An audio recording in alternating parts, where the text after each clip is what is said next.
Hey guys, welcome to another episode of 4PlayerAnimecast. I am your host Spire. This is episode 141. We are starting off the first episode or the first part of our podcast for the reviews of anime in the spring 2020 season, 4th of April 2020, p.m. Eastern Standard Time on the east coast of the United States, as well as Canada.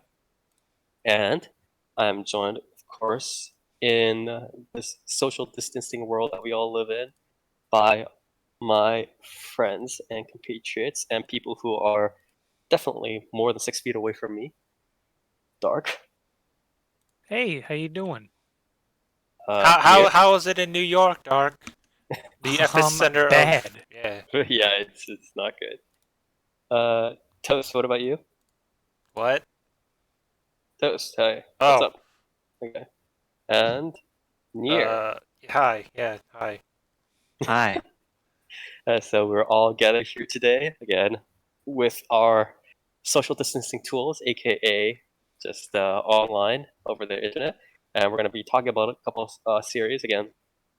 This series this season rather. There are a lot of series that I personally want to try to cover, and I know that a lot, everybody here does want to try to cover, at least like a broad sort of swathe of series. Um, but I want to, so we're going to try to cover as much as possible in like a sort of decent sort of pacing, so that we're not like trying to cover, some deeper series and when it's only like 3 episodes in or whatever. But we are going to have to try to cover a lot of series. So please do forgive us if we cover some series earlier than expected, or we might have some strange order here and there. Obviously, at the start of the season, we do have to pick some series to actually review. Duh. So we're gonna be a little bit haphazard in our first 2 episodes, but please bear with us. But yeah, um, what's been going on in your guys' lives? I know it's been 2 weeks since our preview. Obviously, a lot of things have been going on both in real life, in the anime season, so on and so forth. What about you, Toast? How's your past 2 weeks? Uh, yeah. I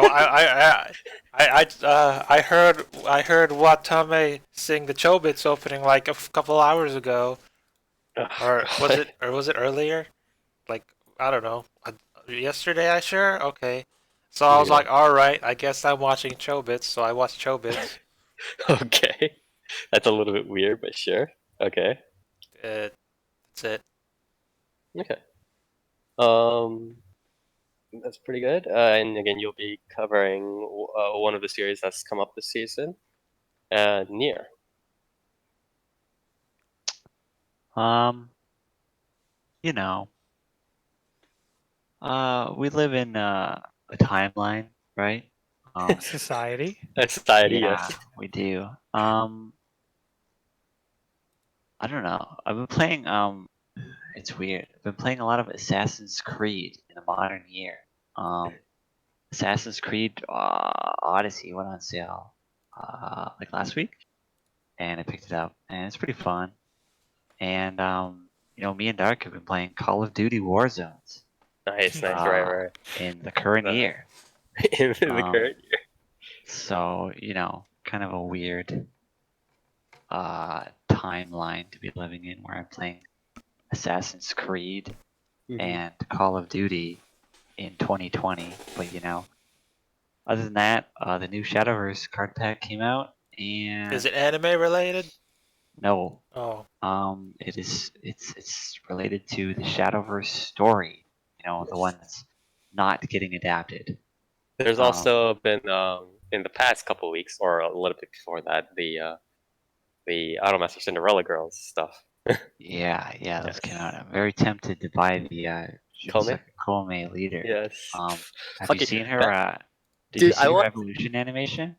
What It's is it? so good. She like dances with a bunch of skeletons. God, I fucking like that is literally the only thing that want like that'll pull me back into Shadowverse. But even then, it's just like, oh my It's god, fuck. good. It's good. But Yeah. yeah, the it's a weird expansion. They because the story in Shadowverse right now is like the world hopping stuff, right? Hmm.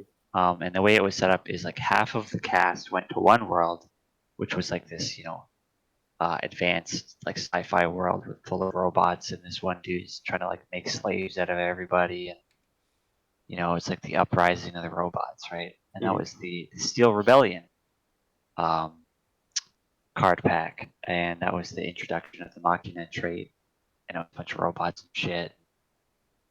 And then later on, the other half of the cast went off to this other world, and it was all forests and nature and shit.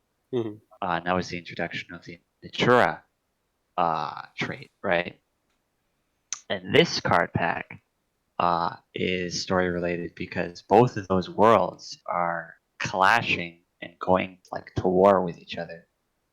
Because as it turns out, both of the different worlds are actually like the same world at a different point in time, and like merging together.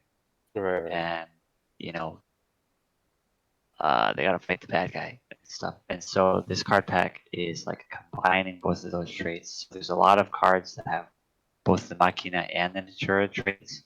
Okay. And so like the really strong Machina decks, that were like terrorizing the meta during Steel Rebellion, are coming back, and then the really strong Natura decks that were terrorizing the meta during Subverting Conflict are also coming back. So it's really weird. It's a really weird meta. It's one of those seasons where Blood is strong again, and everyone's like complaining because every time Blood is strong, it's really annoying. Because Blood goes through these cycles where it's like Yeah. They like have Blood also is a lot of bursts too. Like Blood will be really really strong for one season, and everybody gets really really uptight about it, and they complain to Cygames, and Cygames is like, okay, well, we'll give Blood these really really shitty cards for 2 seasons, right? And then all the Blood players complain about, oh, our class sucks, we're tier 3, and then they'll get one season where it's like, okay, here's a bunch of really fucking strong cards, and then it's like, well, all of these mediocre cards before suddenly have this crazy synergy with this new busted card, and then they're like top of the ladder again, right? So that's like the Blood cycle, but yeah, that's what we're going through right now. Okay. Other than that, I watched anime. I watched the new Trigger show. No big deal. So I mean, Neer, can we have a talk? Yeah. So first it was Beastars, now it's brand new animal. Do you have something to tell us? Hey man, it's not me. It's Japan. Okay. No, it's not my fault. It's Japan's fault. I didn't do nothing. Just saying. Yeah, I know, but that's the trend Japan is trying to follow right now. Getting those free bucks. But on that, I started rewatching Bakemonogatari last week. Oh, interesting choice. Yeah. I feel like how do I say this? Wait, how much of Bakemonogatari or Monogatari is translated? Translated like the novels? Because I know because it's such a big series. Like, I feel like yeah. pretty much. I feel like all of them except for like the last one or the last like two. Have been translated. like the last ones that are just like a collection of side stories. Yeah. I don't think those ones are translated, but I think Yeah, all but the the main main story has ones. everything. Yeah. I'm pretty sure they're all translated. I feel like wouldn't it at this point? I mean, obviously, like Bakemonogatari for like the story, right? Yeah. But it's like, or not for the story, but for the animation, right? But it's like, don't you feel like I'm not trying to be like, oh, you're stupid for watching the anime. Obviously, the anime has value, but like for me, like, do you think it would be more valuable for somebody who's watched the anime to go back into reading the The novels? novels, I want to, but the thing is, for me, to go and read like novels, light novels, stuff like that, especially ones that are structured like the Monogatari series, I really prefer to have like the physical book. And I don't really want to buy those right now. Yeah. So, I'll probably go and read them eventually because I'm pretty sure there's like box sets and shit you can buy.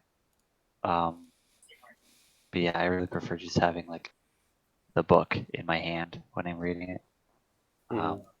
So I just went and rewatched it. But yeah, Mhm. I mean, it's still good. Yeah, it's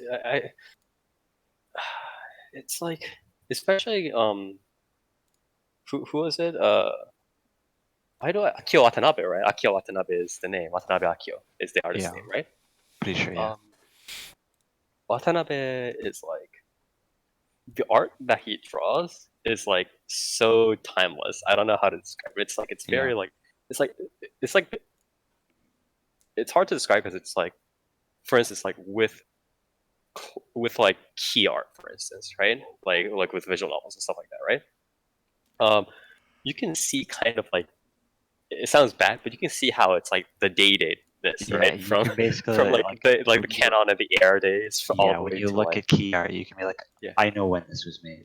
Yeah, it's almost like reading Sunday comics, right? It's like, you know what the initial Garfield looks like, right? It's like with Yeah. a super big body and like super small face, whatever, and the blocky face, right? Versus like the modern Garfield, which is like super round, super like relatively slim, right? Like you can see that difference, right? It's like that, but it's like with Watanabe Akio, it's very like, he's been drawing the same style, right? It's like Yeah. there's no And it's change, good. but it's good. Yeah, it's good, which is very nice. But yeah, anyways, glad to hear that you've kind of like gone back and still enjoyed it instead of being like, well, this is what I expected. It's But good. yeah, good stuff, good stuff. And you'll be talking a little bit more about your fetishes later. Dark. Whatever, man. I've been not leaving my house. Forgot it was warm out when I did to take out the garbage the other day and was like shocked. But yeah, it's really cool. I haven't been able to work out too much because whole trapped inside bit. I've been watching not a lot of new stuff. I've just kind of been making sure that I finish off all the stuff from last season. So been going through that. Been watching a lot of VTubers. Who's your favorite? Oh God. Toss up between Miko and Corona. Is it Corona because plays she? a lot of like variety of games. That's kind of Yeah. why I like a lot of her And streams. she's pretty but chill. Korone is also pretty chill. Yeah. yeah. Oh well, no, I meant Corona. Miko, Yeah. like I Miko's like her just streams crazy. because she's just like does the dumbest shit ever and Yeah. is fucking shocked when things go wrong. So Did you hear And that then just Corone has an English teacher? yeah, Yeah, Google Translate. told her about Doom. She has an actual English teacher Dude. now, and she spoke to all the foreign viewers without Google Translate this one time. I think after the Nice. Wow. SCP stream. Yeah. Pretty good. But But yeah, yeah, so anime-wise? that's been fun. Who's Did you- We should all go around and tell us who their favorite VTuber is currently. Neer. Pecco. Well, basic. Is this like Hololive only, or You what's mean going on? based? Are we talking about Hololive? Yes, Oh. it's like Yuzuki Choco. But can we not drag on? Who's this yours? discussion? Well, we're almost done. We're halfway done. Who's yours, Fire? In Hololive? It's, I would say, probably fucking. Probably right now it's probably like Choco or Super still. I haven't watched a lot of recent recent Hololive stuff that much. Actually, Marin is probably favorite. Is it It's 'cause because she's like 400 Marine years got old. Flair to do that Shota voice that she likes? No, it's And because she's 400 million years old. And But, 8chan was there, and we found out about 8chan's Kimoy side. That was pretty cool. That was pretty good. Honestly, she's getting a lot of value. But anyways, You forgot me. My favorite currently is probably also Corone for her fun streams. Who Yeah, was the she- one she that said she's like the Germa of Hololive. You. That is not It's true. not me, was it? I'm pretty sure that was It you. wasn't me. Yeah, It are was you someone coding from our yourself, Discord. Toast? No, it was from Was someone it from our Sin Discord. then? It would have probably only been you or Sin. Okay. I think it was Edge. Anyways, Oh. Dark. Oh, damn, bro. What else? You know, watch Listeners is my new show, so that was fun ish. So But yeah, you'll be. I think you watched a certain music series that we talked about quite a bit before the podcast, and we'll be discussing that in a bit. yeah, been doing that. But yeah, other than that, like I really haven't done a whole lot else. So Mm-hmm. nothing super big of note. Okay. Yeah, I haven't been up to. Well, actually, I've been actually doing quite well in real life. I've been running around a little bit, but like for one reason or another, I don't think it's quite that healthy. But it's like for me when I like I'm the type of person like when I do less stuff, I really do like nothing. Like when there's like nothing to do, I don't like find stuff to. It's like very hard for me to find stuff to do. Like I just sink into like doing less stuff. You guys know what I mean? Where it's like I don't have anything to do. Okay, I'll just lie down and die, kind of stuff, kind of Yeah. thing. And then when there's more stuff, I try to like pile on more stuff because I feel like I can kind of like do all of it. It's like it's very weird. It's like I have a very bad habit of doing that. So like in these past 2 weeks, obviously, some real life stuff that I've been running around doing. I've been playing more like labbing and practicing a lot of the new fighting game, Grand Blue Fantasy Versus, that's been coming out. That came out and it's going to get some new characters in like a couple of days and stuff like that. So I'm kind of practicing that. I've been doing some more subtitling thing.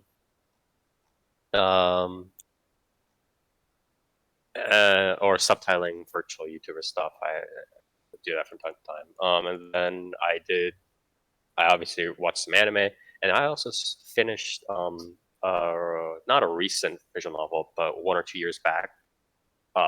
That got translated pretty recently called Love Triangle, which is Sanka Kurenai. Skito Skito Sanka Kurenai. Love Triangle Trouble. It wasn't very good. I thought the studio would be a little bit more solid with their visual novels, but they kind of half-assed this one. I didn't like it.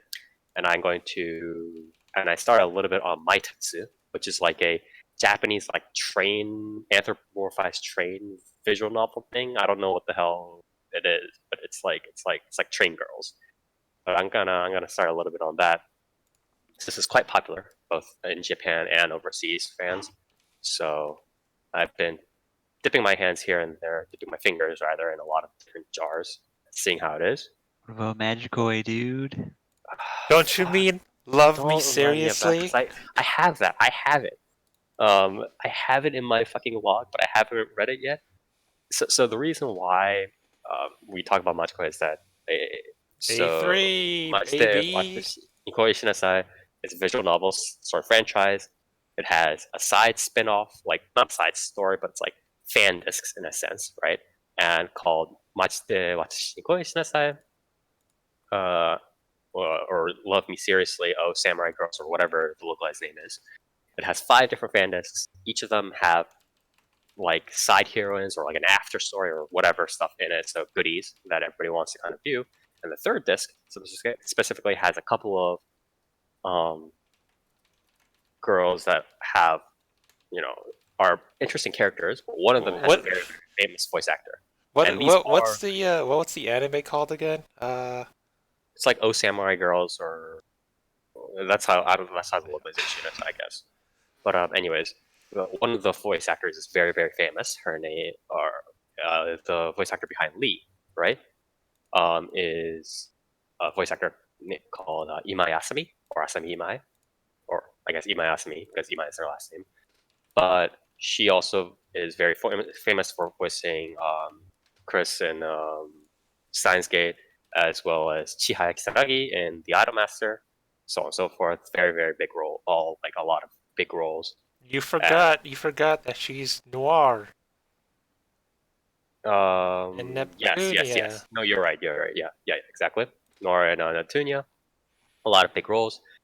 This fan disc, remember, all these fan discs are like they're like eroge. They're like they have hentai scenes and stuff like that. So yeah, a lot of Western people are quite excited, myself included. But yeah, so I have not read it yet, unfortunately, but it is what it is. I have it on the backlog, and we'll see how that goes. But yeah, been running around doing a lot of stuff recently. I watched a pretty light series to cover for this week. We'll talk about that, and then after we get everybody down in the dirty about our anime reviews, we will talk about a little bit of news. Obviously, recently there's been almost more Corona-related news than actual news, but we'll try to do what we can. But yeah. Anyways, starting off, Toast. What do you have for us? I can't believe Asanagi drew a picture of that one new girl. That's pretty cool. What? Can't believe it. Where is it? This? Is it this? Help! There it is. Is it? I don't know what I'm doing. What the fuck? That looked Okay, like Toast? the streams look like a jump scare. By the way, like it's like What the heck was that? Oh, okay. So what's your favorite spring activity to do in spring? Right? It's April. Yes, Yeah. yes. Spring activity Stay this inside, away from a Yeah, pandemic. social distancing. spring. That's wrong. Because I'm responsible. What's your favorite movie that came out in 1993? What the fuck? Angels in the outfield. You're so right. That came out in was that? No, that's 1994. You're wrong. You're thinking of you're thinking of Field of Dreams, which came out in 1989. I was not thinking of that. All right, but what came out in '93? Sandlot. Oh. Shit, true. All right, so what I'm trying to get at it is I watched that one basketball anime called Baseball. Tamayomi. Baseball anime. Yeah. Yeah. I had some trouble looking this up because I kept typing up Tamayori, and then something called Tamayori Princess kept coming up. So I ended up watching that for a while before I was like, wait a minute, this isn't baseball. But I finished it. So that I was think pretty cool. Toast saying that Wait a it minute, reminds me this of is a video that. game? This is anal sex. You and I are exactly the same. Hey, just keep going. Toast. So yeah, don't watch Tamayori. It's weird. It's like, what's it called? Hiro no Kakera, the Tamayori Princess Saga. I don't even know what that was about. Don't watch that. Yeah. So I watched. Shit, what's it called again? Tamayomi. Yeah. It's about this girl who has the magical pitch. What is it called? The magic ball. Yes? Yeah, it's called something like that, like the magic pitch, which The miracle pitch or some yeah, the shit. miracle pitch. Yeah, it's legit was like it. some Prince of Tennis shit where it's like It's not. no, or like the name. Well, name convention wise and Yeah, lack of having any bearing the on magic. baseball. Yeah, the magic throw. That's the one. yeah. So it's about this girl named Yo. Oh, I guess that's why it's called Tamayomi, because she's the Yomi. Okay. So when Tamayomi was little, her and some friend was throwing around like I think a water balloon, like something. She was all like, "Check out my magic throw," and the friend was like, "Wow, that's cool. If you threw that with a hard ball, do you think you become baseball pros?" And the girl said, "Yeah, maybe. Let's make a promise to each other. If I could perfect my throw, we'll become pros." And that's it. Then fast forward to high school. The chick joined some random high school because she said the uniforms were cute. Then she meets these two twins who are part of the defunct baseball team. They're like, "Wow, look at your hand. It's all hard and ugly. You must be a pitcher." And she's like, "Wow, how did you know?" And she was like, "Because your hand is hard and ugly." you want to hang out and become friends with me and my twin? They're all like, that's cool. Then they pass some weirdo girl in the hallway, and she's like, whoa, is that Tamayomi? And then Tamayomi's like, whoa, is that the friend from when we were little? We wanted to become baseball pros together? And she was all like, and then one of the twin girls like, whoa, you know that famous middle school catcher girl that won a tournament or something? And then she was like, what?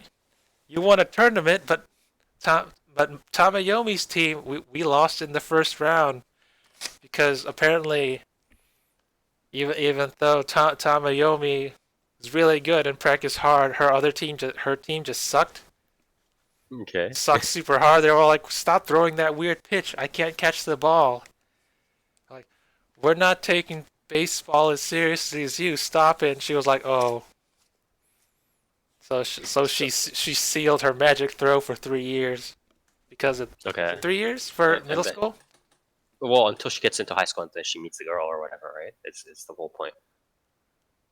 The time period is not that Yeah. important. The point is until she gets into high school, right? And then they meet up like, hey, we're gonna ditch the what is it, the school entrance ceremony thing. Let's play baseball. And then they play baseball. And then Tamayomi uses her magic pitch, and she was like, whoa, you practiced that on a hard ball? We should play baseball together now. And then Tamayomi's like crying because all her hard work was not put to waste, even though her middle school sucked. And then the two twins are like, wow, we're gonna make a baseball team, and that's the end of the episode. So, from what it seems like is, I mean, obviously you've only watched one episode where they kind of introduce everybody and kind of get into it, but from your experiences seeing, obviously watching a lot of anime and kind of seeing this sort of stuff, does it feel like it's just like a female version of like what we've seen previously with like the coming of age, like the two like male with the two dudes like in the like the baseball? You know how like there's been a couple of series like that in the past couple of seasons, right? Do you think Probably. I'm trying to where it's, like, remember. I'm coming- trying to remember like the last female-oriented sports anime that I didn't watch. Did I watch Hanebata? Well, Neer, what did you I'm cover saying is Hanebata? not well, the comparisons I'm giving you, or like the choices I'm giving you, although obviously you can kind of deviate a little bit, but it's like, does it seem like a little bit more like that sort of male coming of age with the baseball, like the pitcher and the catcher kind of thing, Probably. like kind of thing, or but female version, or does it seem like a sort of like a more full-on Yuri version, but with a baseball theme, like Yagate Kiminaru or Bloom into You, but it's about baseball. So is it more like a Yuri kind of thing, but then it seems like it has baseball themes, or does it? I think like it it's has- more. I think it's more in line with all the other sports anime that I've watched over the years. Like what was the beach one? Hurricane Receive. Yeah, it's kind of like that. Yeah, but in two-step? Hurricane Receive, they kind of play volleyball rather quickly. Probably. Do you think this is gonna have like a lot of baseball, or do you think this is kind of gonna be Apparently, more? there's 6 volumes of this, so it's going to be primarily focused on baseball. At the end of the episode, they introduce these other 2 weirdos with like pink hair. They're probably the rivals or the former members of the baseball team. How many people are on a baseball team? 7? You're asking the wrong guy, man. Uh, No, on a baseball team, there's a lot more than 7. 11? I think there's 7. Isn't it 9? Wait, is For it the 9 main, like people in the like field? not counting the like the substitutes or whatever, right? 25? No. No, that's definitely not.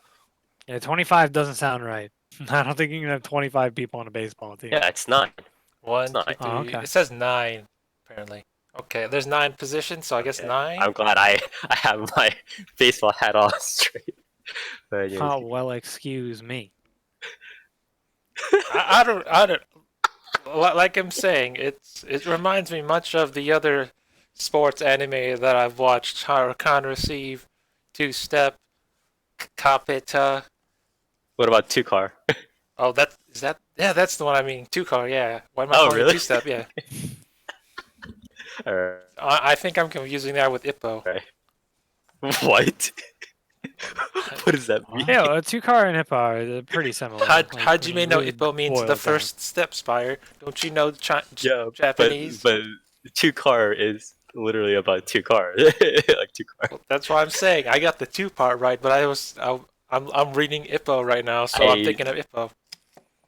Okay. What the fuck are you talking about? I don't yeah, understand that what makes you're- sense.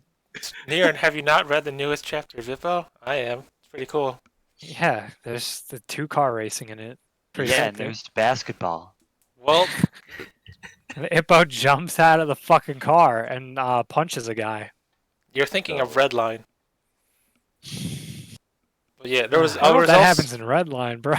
Don't think it does. Anyways, there's so, also that wave race game with the two girls, kind of like that too.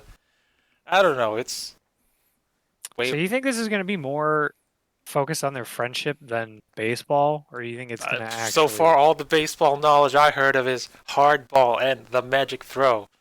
So Well, I the don't think magic the magic throw is throw is not not a hard, not exactly a real term. have you So- heard of? I- Yeah, but what is the strike zone and fastball? That's also terms I've learned, and I'm like, cool.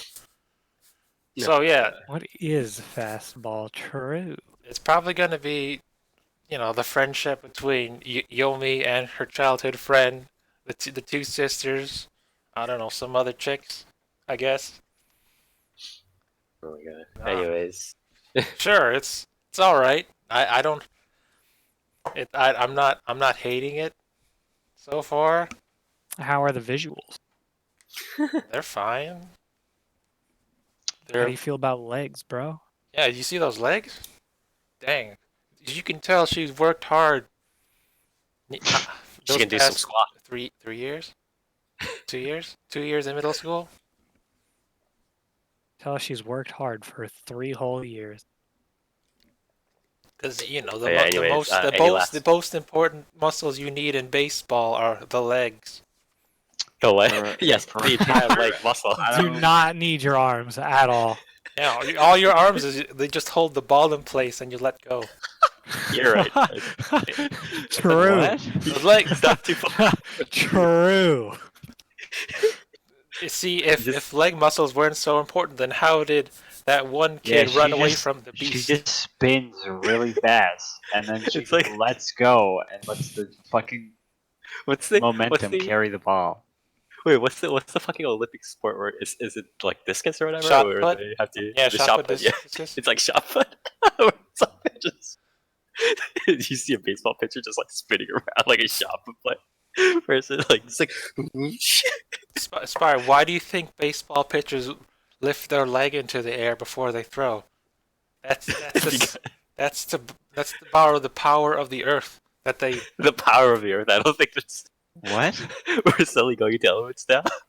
You I don't think that's how it works. you guys obviously don't practice martial arts if you don't know how to borrow Harness the power the of the earth into your Yeah, strength. harness. Yeah, you transfer it from your Channel leg. your chi into the ball. You Yeah, and- transfer the dragon vein from the ground into your leg, all the way up Yes. into your arm, then throw. Yes, I believe the word is harness. Yes. But anyways, Yeah, it's pretty cool. Last, It's pretty cool.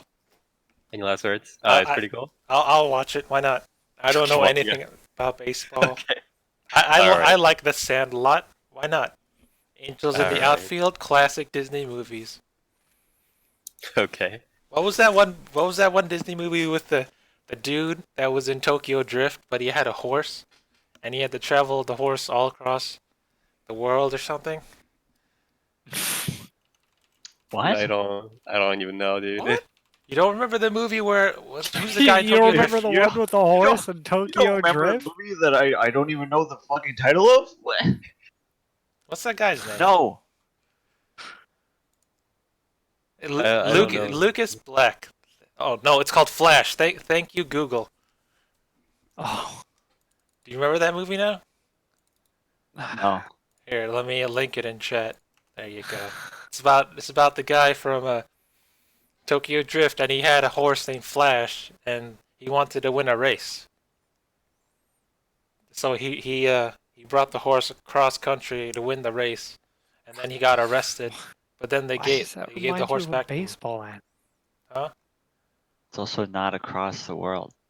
All right. Is this how relevant is it right now? Okay. Anyways, are we done? Are we done with the whole Tamayomi conversation? Yeah. Yeah, Anyways. watch it. It's pretty cool. All I right. Thank you, guess. Toast. Moving on. I'm going to be covering a pretty short series again. The season's just been in. There's not too much to talk about. And then we talk about Gyaru to Kyouryuu, or Gal and Dinosaur, or my roomie or roommate is a dinosaur, or whatever you want to call it. It's been localized a lot of ways. I can't believe this is a full-sized It is. anime. Yeah. I can't. Wait, this is So, a full length. Wait, this is it's full? 13 Yeah. minutes. 13 minutes. Yeah. Oh, that's not full. But I mean, it's definitely not a short. Uh, it's very weird. I think it's as Toasted mentioned, it's made by the same people who made Pop Team Epic, I believe. Yeah. How do I describe this? You like Pop Team Epic? So Tell us about the real life segment, Spire. It's this is like almost a multimedia project kind of thing, because I believe there's like a live action version of it airing at the same time as like this version, like the anime version, which is very weird to me, but I guess they do whatever they want. But it's a very like surreal anime where it's like the gal wakes up one morning, there's a dinosaur who's essentially just like a blue like kind of like kids show monster kind of next to her. And she's like, okay. Then she just carries out her everyday life with the dinosaur in tow. That's literally it. And the structure of the anime is almost more complex than the actual premise, because it's like it has these like mini episodes that are like a couple of minutes, or in the full episode, right? So there will be like a mini episode about like dinosaur eating ramen, or like the mini episode about the dinosaur being scared of cats, or whatever it is, right? And in between, there'll be, again, this very Pop Team Epic-ish, very surreal, like, things, like WarioWare. Like, if you guys know the game, like WarioWare or Wario Party or whatever, right? Just, like mini things in it. Like, there'll be, like, a couple of seconds, like, that, like, of a full screen picture of, like, dinosaur dancing, and find the dinosaur, find Dino, and it's like, okay. So is this made for toddlers? No. I don't think so. I don't think so. Very like no. That's it's like not, saying it Pop doesn't Team have enough Epic like is value. for. It's not. It doesn't have like an actual like a kids show like pacing. It's just like surreal stuff. And Yeah, but did you find the dino or what? yeah, I found him all right. It was extremely hard. It was just like, where's Waldo?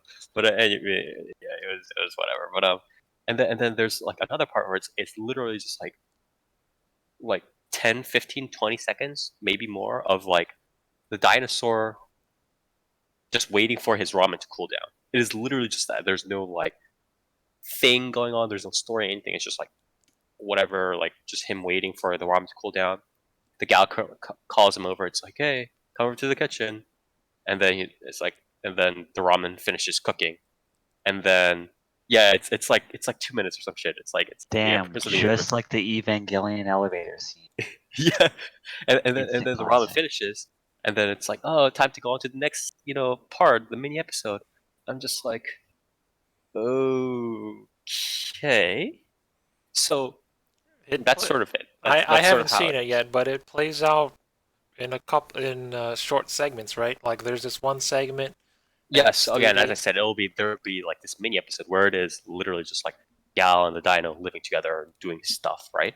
And then it'll transition into this like really weird, like again, like WarioWare, like random thing, like find the Dino in the picture, or like watch the Dino cook ramen in silence for like 2 minutes or whatever it is, and then it'll go into another mini episode, and then back and forth, and then sometimes it's just like weird. It's like there's stuff in it. So it mimics the 4-comb Pat the 4 nature of the manga, right?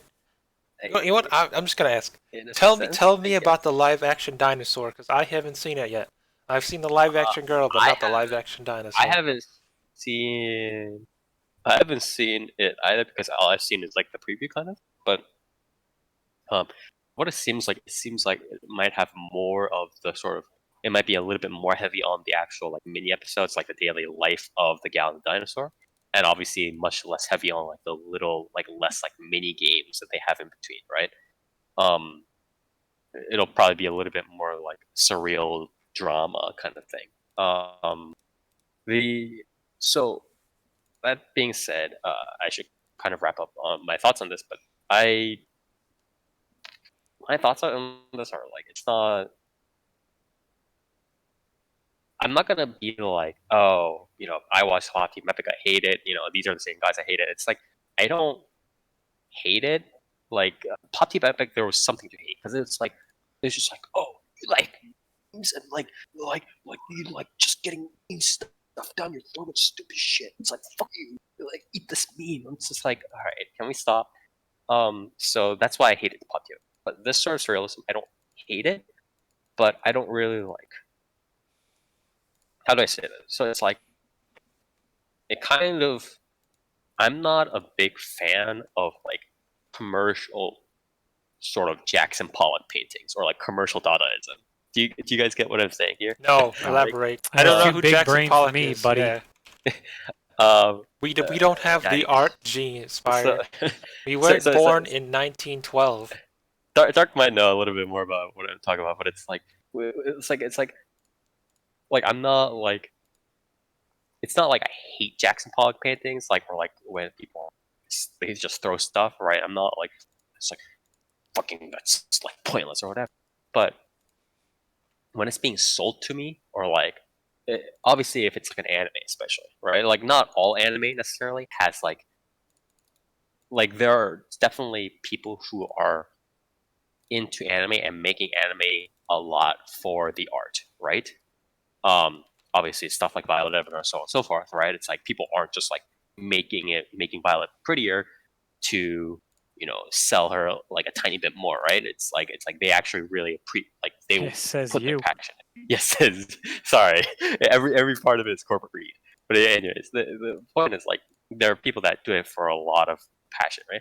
But I think there comes a point where it's like when you're throwing shit at the wall and you're like, well, this is just my anime, this is just my art, bro. Like it's that sort of point. Um, I don't necessarily appreciate it as much as I guess like they expect me to appreciate it, right? I'm just like, okay, well, this is just surreal stuff. Do you So think there's a viewer out there that will appreciate this? to the extent that the makers wanted it to be appreciated. To I mean, to any extent, do to you any think extent. do you think this show has a Value. value? Like, is there value in this media? I appreciate this show. I like the. Is that claymation? No. Would you call that claymation segments? No, the claymation is only in like it's like very small. It's like it's like the transition stuff. It's What not. if- It's not. The main stuff is all like line drawing. What But, if? Are you? It's live, not 3D. I thought it was 3D. No, this is That's just just like 2D. the mini game stuff. Well, then like, it kind of looks 3D. But I want more claymation segments. Why not? yeah. Me too. That'll be pretty. But the main thing is like, I think there are people who kind of get a little chuckle out of the surreal aspect of this stuff, and it's like, oh, that's like cute, I guess? Question mark kind of stuff. But I don't really see it like I wouldn't buy a BD set of this. You know what I mean? Even if I like surreal stuff, I wouldn't really buy a BD set. I feel like they're just kind of throwing stuff at an anime and seeing what sticks, and not really like making a point. And I feel like for me, if you're trying to sell me an anime and not like if I'm seeing this at a museum, whatever, it's like the artist thing, right? But it's like if I see an anime and it's like supposed to be surreal and trying to do something with it, even if it's like super artistic and surreal and creative or whatever, I feel like it should have a point, so I can kind of be like, okay, can I evaluate this? Whatever point is trying to sell me, kind of, you know what I mean? It's like I feel like I should be able to evaluate it instead of being like, yeah, fucking surreal, dude. Like, fucking, I'm just doing stuff. I'm not convinced by that in anime. So that's my feel on it. Obviously, there could be other people that have other thoughts on it. So Spire, tell us about the dinosaur.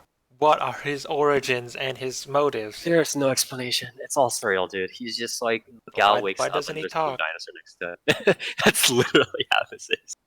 It's Do you- just how the show is, dude. Like, Do you think she has a romantic interest towards this dinosaur? I think she has a boyfriend, but she also has a dinosaur in the room. do you think she has thoughts? Yeah. She's a I hope fucking she has Gyaru, no. You know.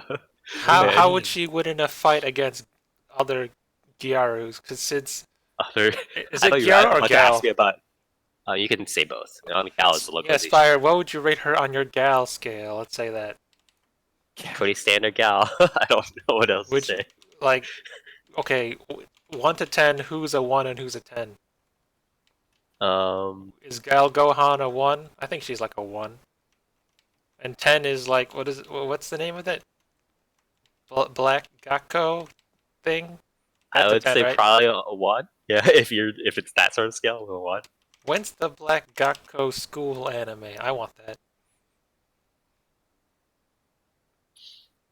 No. Yeah, but anyways, yeah, that's all I had to say about it. I went to a little bit deeper into it than I probably should have, but that's sort of how I feel about it. It's like, I don't know. Again, I don't hate this. I'm not like it's surreal garbage or whatever. But It's just I not. just feel It's like- just not for you.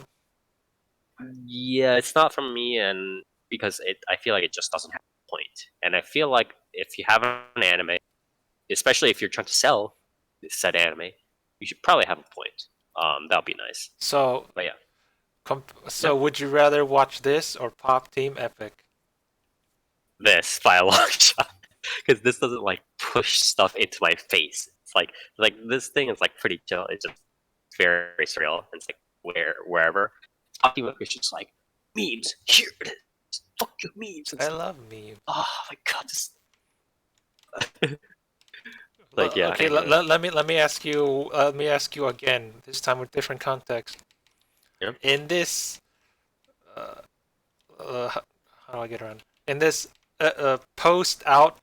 pre-outbreak centered world, Yes. when you're stuck at home for months on end, would you rather watch this or Pop Team Epic?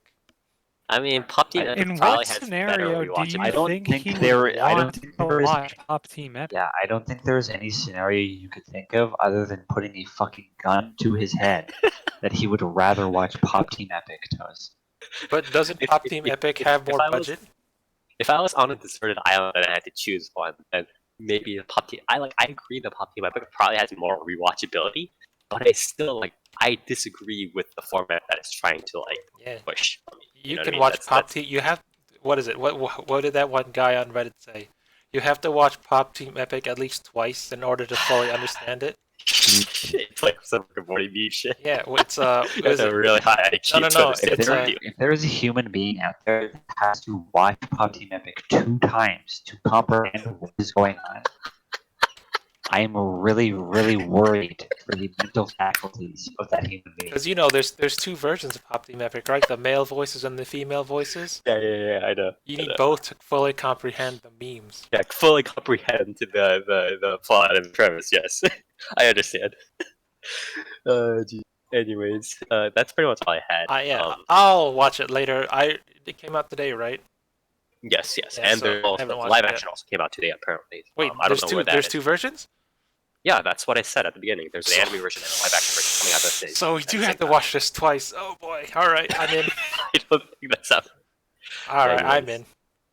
in. All right. Anyways, next on Dark. What do you Pop have for Team us? Epic Team at it again. Wow. Double the replayability. I got a little something called Listener. Yes, listeners. Isn't that what VTubers call their stream chats? Their viewers. I think listeners is general, like YouTube. Listeners is a word in the English language. Thank you. Yeah. Yeah, says you, pal. Anyways. So,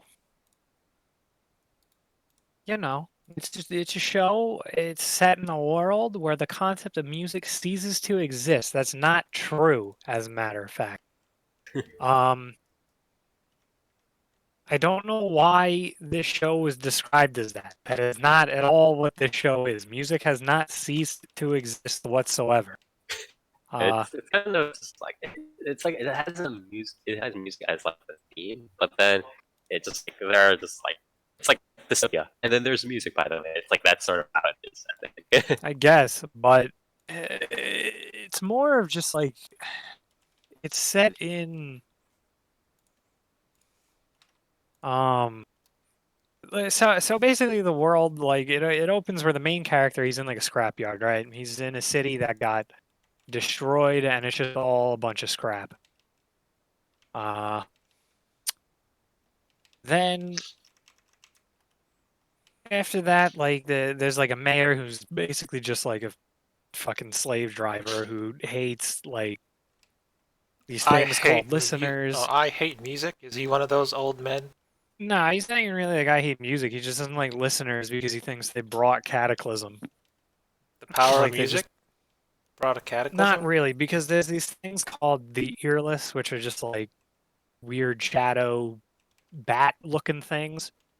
That appear. I think it's implied that they devour anything to do with music. What? Like your ears? That's why they're called the earless?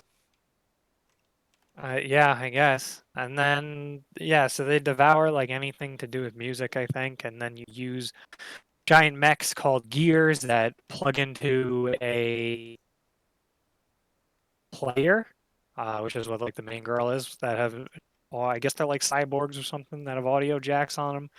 And then it Cyborg activates the boomboxes? robot, and then they pilot the robot, and then they beat up the bat things. That scene didn't look very good. But anyway, that's the basic premise of the show. Seems like there's going to be... Oh yeah, they're called Equip. Yeah, so that seems to be the basic premise. They're going to be traveling like the world, I guess, trying to fight back the earless and whatever the shadow people are now. Fighting Umbrella that are Corporation. working with them or working Yeah. for the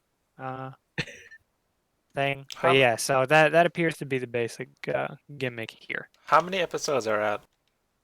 One, a One, single yes. one. Okay, let me ask. Up in the air as to where it's gonna go.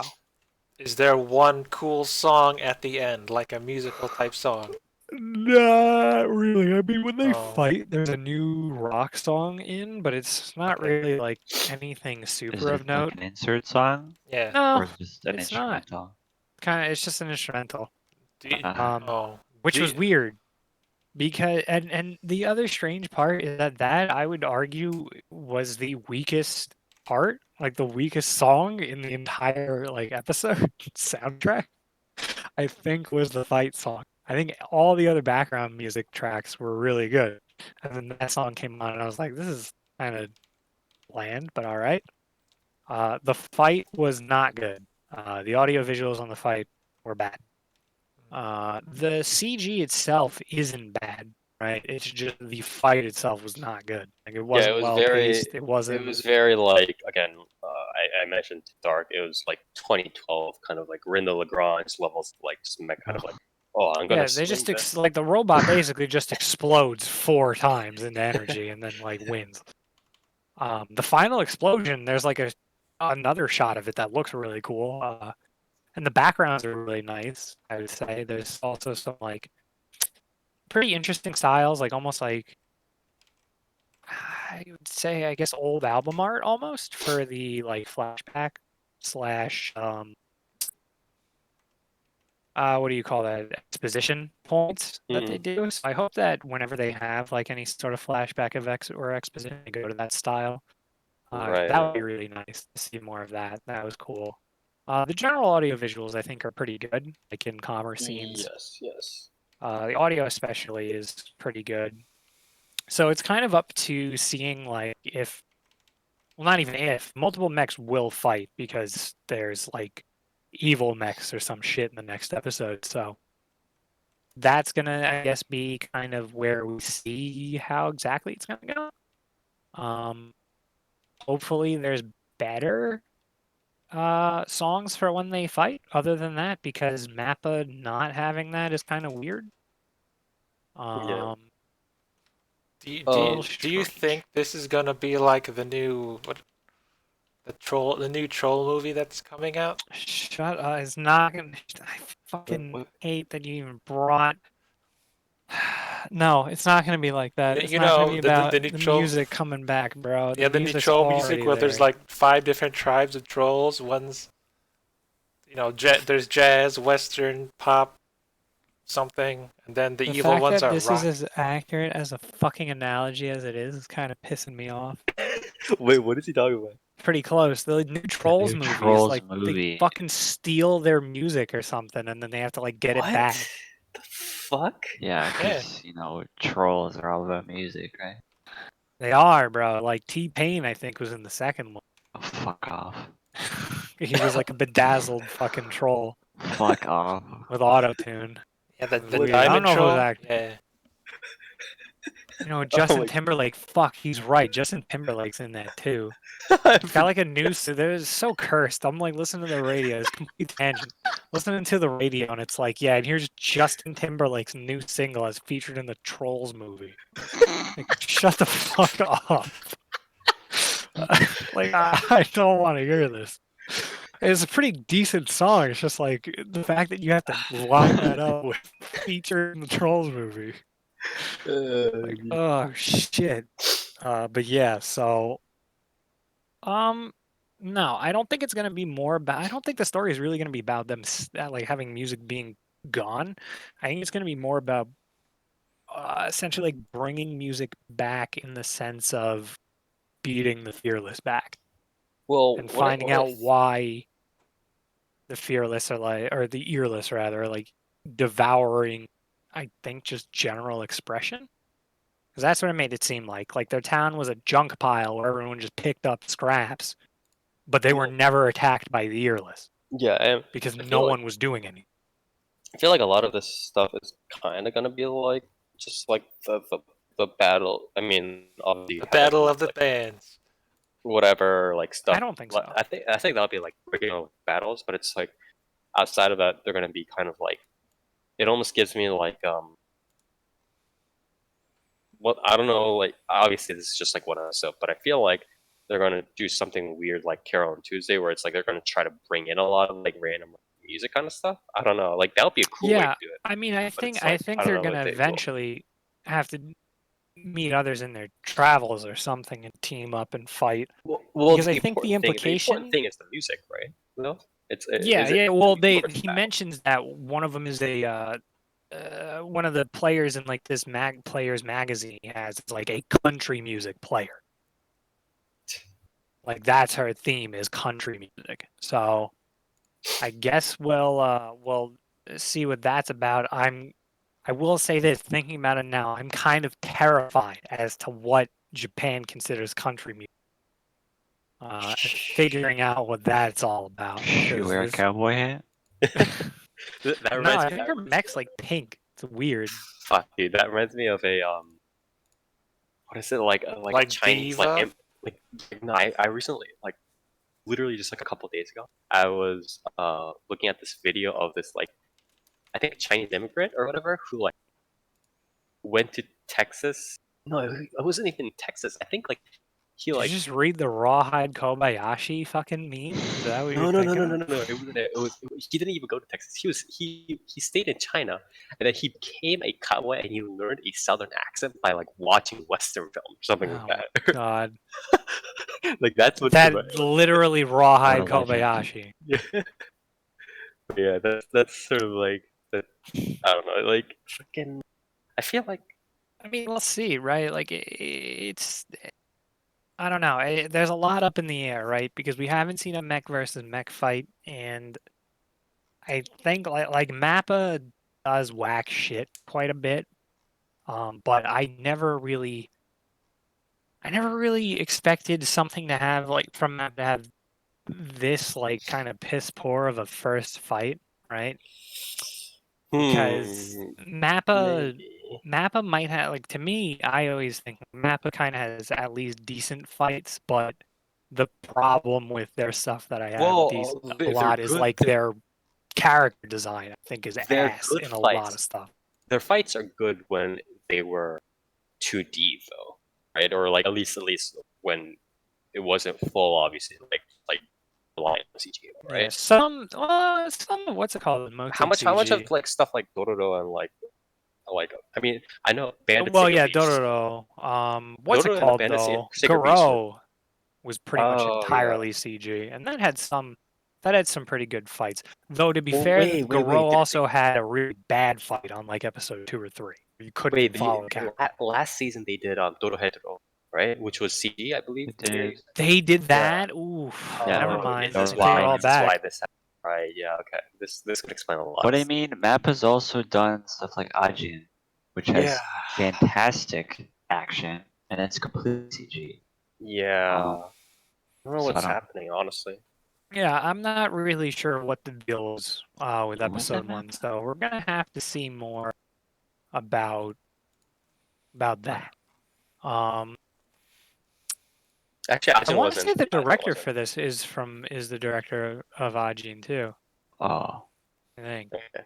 Yeah, the Well, the I last mean- couple of action stuff they did was Dorohedoro. They did Sacred Beasts, Panda Sacred Beasts. I mean, look. They did Dororo, and they did It's probably Garo before Dororo. yeah Garo. right? Well, they also did Grand Blue Fantasy, so I don't know why I also said the CG because the Yeah. CG in Yeah, Grand Blue what? Fantasy was fucking terrible. Well, so. I'm looking at the director for this, and it's literally all CG stuff. So there's no reason for this to have poor action. Like, Well, Yeah, there's I no see. excuse. Yeah. There's no excuse for the CG to be the cause of bad action. Well, the CG, yeah, so I don't know. I mean, I like it could be that the CG itself isn't the cause because like it wasn't like the CG was bad in the action. Like the action was just bad. Like it was just not good. There was no choreography. Like I said, the robot just like sprints and explodes 4 times. That's really it.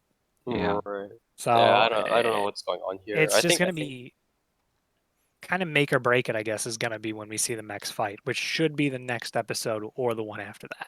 yeah. Hopefully it's not too whack.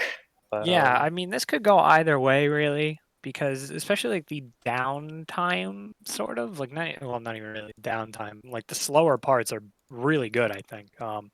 Felt like the innuendo was kind of fun between the two characters. yeah, the the voice acting and the sort of general like dialogue pacing is like pretty nice. They all kind of fit in pretty well.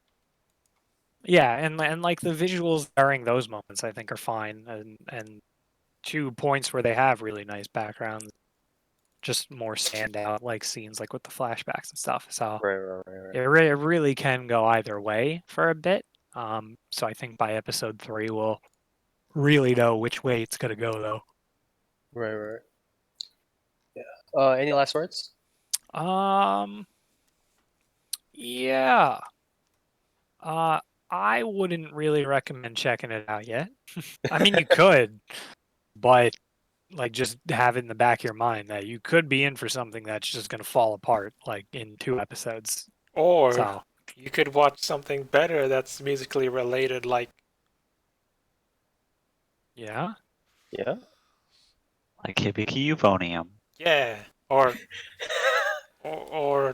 art, not Arte, Xenogears. Is that what I'm thinking? Symphogear? Yeah, that one. Symphony? I Symphogears. mean, this is very different. It's like from what Symphogear is. Yeah, Symphogear is. Symphogear also is barely a music series. It Yeah, features Symphogear music, is but it's just a magic girl. tokusatsu series. It's just Tokusatsu slash magic. What Girl. It's what not- about what is Piano no Mori? Is that one, or did I make that up?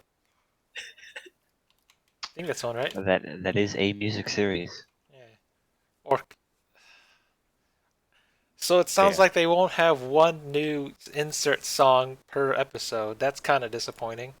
Well, again, even I Simple mean, Gear and it stuff like that depends on what they do, right? This could have been like the main characters not having like their own thing yet because, the player is an amnesiac and the MC is just a fucking newbie essentially. So But could yeah. very well be the case that they will get one at some point. Anyways, any last words? No, yeah, that was it. Okay. Pretty interesting. Again, keep an eye on it for eye out for this series, even if you guys aren't going to jump into it immediately. And that was Listeners by Mappa. And last but definitely not least, Neer. What do you have for us? Don't you have yours to do? Oh, you already did. Okay. No, yeah, I did. Gal and I, yeah. Neer. Yeah. I watched the new Trigger show. Do you want to say the name? Neer? Yeah, BNA, brand new animal. Anyways, keep going. I'm not a furry. Yeah, okay. How does it compare to Beastars It doesn't. and Killing Yeah, Bites? it's definitely. So, brand new animal. I'm just gonna read off the synopsis. It's an original anime by Studio Trigger, set in the 21st century, in which the existence of humanoid animals has been revealed to the world after living in the darkness for centuries. One day, What? a high school student named Michiru suddenly turns into a Tanuki person. After going to live in Anima City, where she meets the wolf Ugami Shido, she goes to investigate why she became an animal and gets mixed up in even stranger events in the process. Okay. You know, whenever I hear Tanuki, I think of the Tanuki suit from Mario and how it can turn into a statue. Can she turn into a statue? No. Oh. So it's kind of hard to sort of like describe BNA outside of just being like, yeah, this is a Trigger show. Because Shit. you know, we've talked we've talked a lot about Trigger as a studio on the podcast. Yes. There are many faults, and I really feel like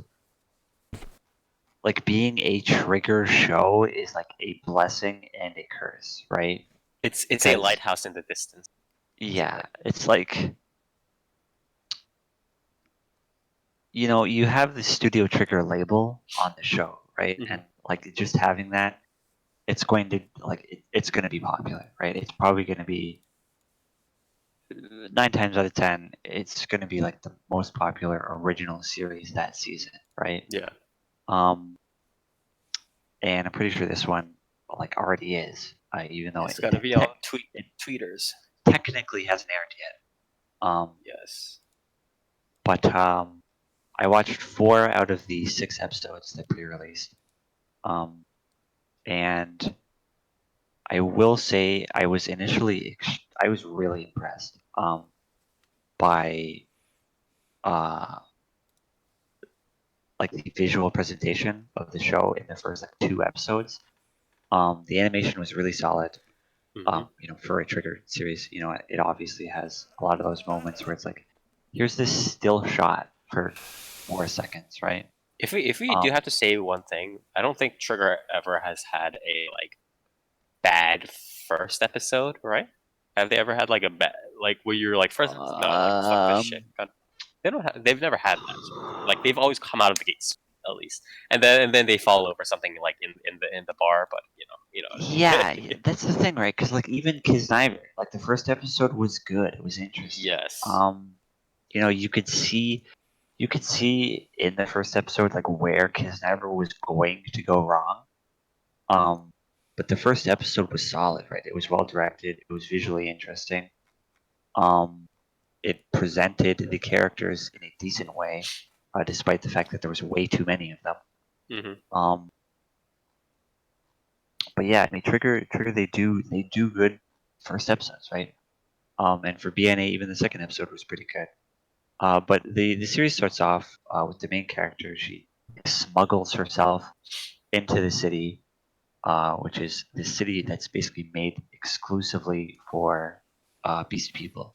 Yes. And she meets up with Ogamishiro, which is this wolf man. And he's cool. And It's a he film beats, noir detective yeah, kind of shit. he beats everybody up, and he's like, I'm the protector of all beast kind. And he's basically a super cop that can solve any crime with his super duper power of his really good nose. There's an episode where he has to like find bombs that are placed by anti beast group people, and he sniffs like a single part of one of the bombs, and he's like, "Yeah, there's 6 bombs in the city. Here's where they are." He's basically Okay. just fucking Superman. He just sniffs something and he knows what's going on. But he's also apparently immortal. He falls off of Okay. a fucking skyscraper to save the main character, and he lands on his back, and he's like, "Yeah, I'm all right."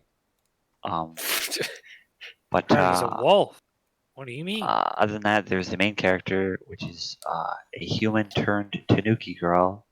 And obviously, the reason why she turned into a beast person is like the main mystery of the series. I guess it's kind of like the overarching plot, or sort of like the main motivation for the main Okay. character to get involved into a lot of the things she gets involved to. But her power is apparently she can just like transform her body. In Like the poof first kind of episode, thing, or is there like some sort of transformation sequence? What's about it? With the leash? no, there's only one episode where she has a leaf on her head, and it's as a joke. But it's weird. Like they do some weird exposition stuff about like who beast people are and like what their powers are, and like a lot of beast people apparently they have limited ability to like transform their body, which is why they can disguise themselves as human beings. Okay. And apparently the main character, because she was a human turned beast person, she has like different genes, so her powers are different, and so she has the ability to like she can extend her arms super far if she Ew. wants. She has the ability to make her arm like super huge and muscly to do like big huge punch. I mean, her power is basically just like she can do whatever the fuck she wants because it'll look cool when it's animated, right? Right. She can make her tail like super big so she can like dampen falls. It's basically just like pretty much all the characters like powers There's in no this like series. real logical like system to powers, Yeah, right? they're kind of just like It's assholes. just to They're be like, cool. Yeah. yeah, like we can look cool in this fight scene by animating this, and then afterwards the character's like, "Whoa, you can do that?" And like, yeah. But yeah, in terms of like world building and like like specific rules to what's going on with these characters, there's not much there. It's kind of just Okay. like whatever is put on to the paper goes. Um, but the basic plot is basically the main character doesn't. She's like conflicted as to whether she likes being a beast person or she wants to go back to being a human. Okay. Because they're doing this thing where it's like she was a human and then she turned into a beast person and now she's seeing like oh, humans are fucking racist as shit, right? Classic. Yes. And then she goes over to the anima city, and it's like things aren't exactly the utopia she expected, Mm-hmm. because there's problems there too. And then she wants to go back to being a human, but then at the same time she wants to stay in anima city to like figure out what's going on and help out. Mm-hmm. I guess like discover who she is, stuff like that. And then with the wolf guy Oga Mishiro's character, they haven't really delved too much into like what his motivations are outside of We the just have fact him that, as like the cool guy. yeah, he's cool. He wants to protect beast He people, protect. Yeah, he's the and full beam. he's fucking invincible. So he wants to be the Beast Star. Yeah, pretty much. But as for like the series itself, again, I think it goes back to like the trigger curse, right? Mm-hmm. Because this follows the same structure that a lot of trigger series do. It starts off simple, right? You know, you have 2, maybe 3 charming like main characters that Right. are very likable. You have this really unique, colorful world. You have this really nice, snappy animation with these like a really good color palette. And then the series is like, we need a plot, don't we? And then the writer's like, what if we foreshadow like 7 different plot lines at the same time in one episode? And then what if next episode we don't do anything with anything that we foreshadowed, and then we foreshadow even more shit at the end? And it keeps doing this until we're halfway through the series, and then it's like, wait a minute, we've introduced like 27 different plot lines. What do we do? Oh, I don't know. Just wrap them all up. Yeah, because I was about to say. It's episode 13. We're basically at like the end of the series with all the stuff we've wrapped up. What do we do? How about we introduce a new Spy. villain? Right? Yeah. I'm pretty sure like all signs indicate it's probably what's going to happen in the series. Like we're in episode 3, they introduce what I assume to be a villain, which is this slick-looking blonde CEO business guy for some pharmaceuticals company, right? Mhm. And then at the same time, they're introducing like these plot lines of like, oh, the main character had this best friend, and maybe she also turned into an animal, but she for some reason she doesn't remember that. Okay. And then it's like, oh, these scientists recognize the main character. Oh, I wonder why. Oh, they're arrested. Never mind, they're gone. And it's like there's What the fuck? there's a lot going on in this show, but at the same time, it's trying to like do that trigger series like aesthetic where it's laid back and all the characters are like super carefree, except when they want to be really serious, right? Right. Which is going back to why I said like being a trigger series is like a blessing and a curse, right? Because you have all these good things going for you, like visually, and in terms of like the charm of the series, but then the writers are like they're trying to do so many things at once, but then they're not really doing anything at the same time. And it's kind of frustrating. It's a little disappointing that like Trigger hasn't been able to move past this like trend that they've had since Kill la Kill. This forever, honestly. Yeah. I mean, since like Gurren Lagann. Yeah, I was gonna say Um, Gurren fucking did it. Like, I don't Goodbye, know. main girl. It's like. Yeah, it's unfortunate, but I think the series is solid. I think in terms of comparing it to other Trigger series, I think it's probably the most like consistent in tone. Like how Kill la Mhm. Kill la Kill will jump back and forth between like really serious, like important things are happening. Right? Like, Yeah, to like really bombastic. fucking important things are happening. Like characters are dying, Yeah. and then 2 seconds later there will be a gag. Right. The series doesn't do that. It knows when it wants to be serious. It knows when it wants to be funny. It knows when it wants to be laid back. It knows when it wants to like, for the most part, it knows when it wants to be like, plot is happening, Mhm. and it knows when it wants to be like, slice of life Right. is happening. Right. Like there's a baseball episode, and a lot of it is comedy. Right. But there are obvious, character moments sparsed in between, Right. It's and properly spaced.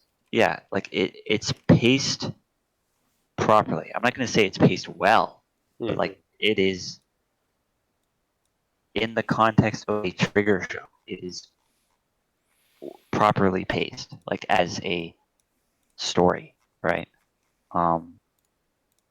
So there's that. So, well, my question is like, kind of going back to sort of what we were talking about the different plots, but a little bit on the bigger picture. Like, what exactly is this trying to be? Is this trying to be a sort of a more laid down, like although it looks like it has a faster pace, like a more laid down discussion of the sort of interaction between the human society and the beast society, or is it trying to do some sort of cyberpunk dystopia level of like darker tone? There's some like sinister thing going on, and we have to solve. Like us little guys have to solve it. Blah blah. Blah. Is it trying to do some sort of like this girl is going to become something super big and save the world kind of thing? Is it trying to do a combination of all of the above? What's like? What do you think is like if you had to bet like at a casino, but it's on a based upon a plot of whatever this is going to be, right? What would you say? I think the main character is definitely going to be like a Deus Ex Machina. Right, some Neo shit, right? Yeah, like at the end, she's gonna have like some crazy power where it's like, yeah, you can basically just solve all of the world's issues. You gotta have those scenes, okay, Near, where she Um, just like explodes into a burst of light. Bro, yeah, she just transforms everyone into an it's Yeah. problem solved. it's probably going to do that. I think it's tricky, right? Because Trigger usually in their series they present a theme very quickly, right?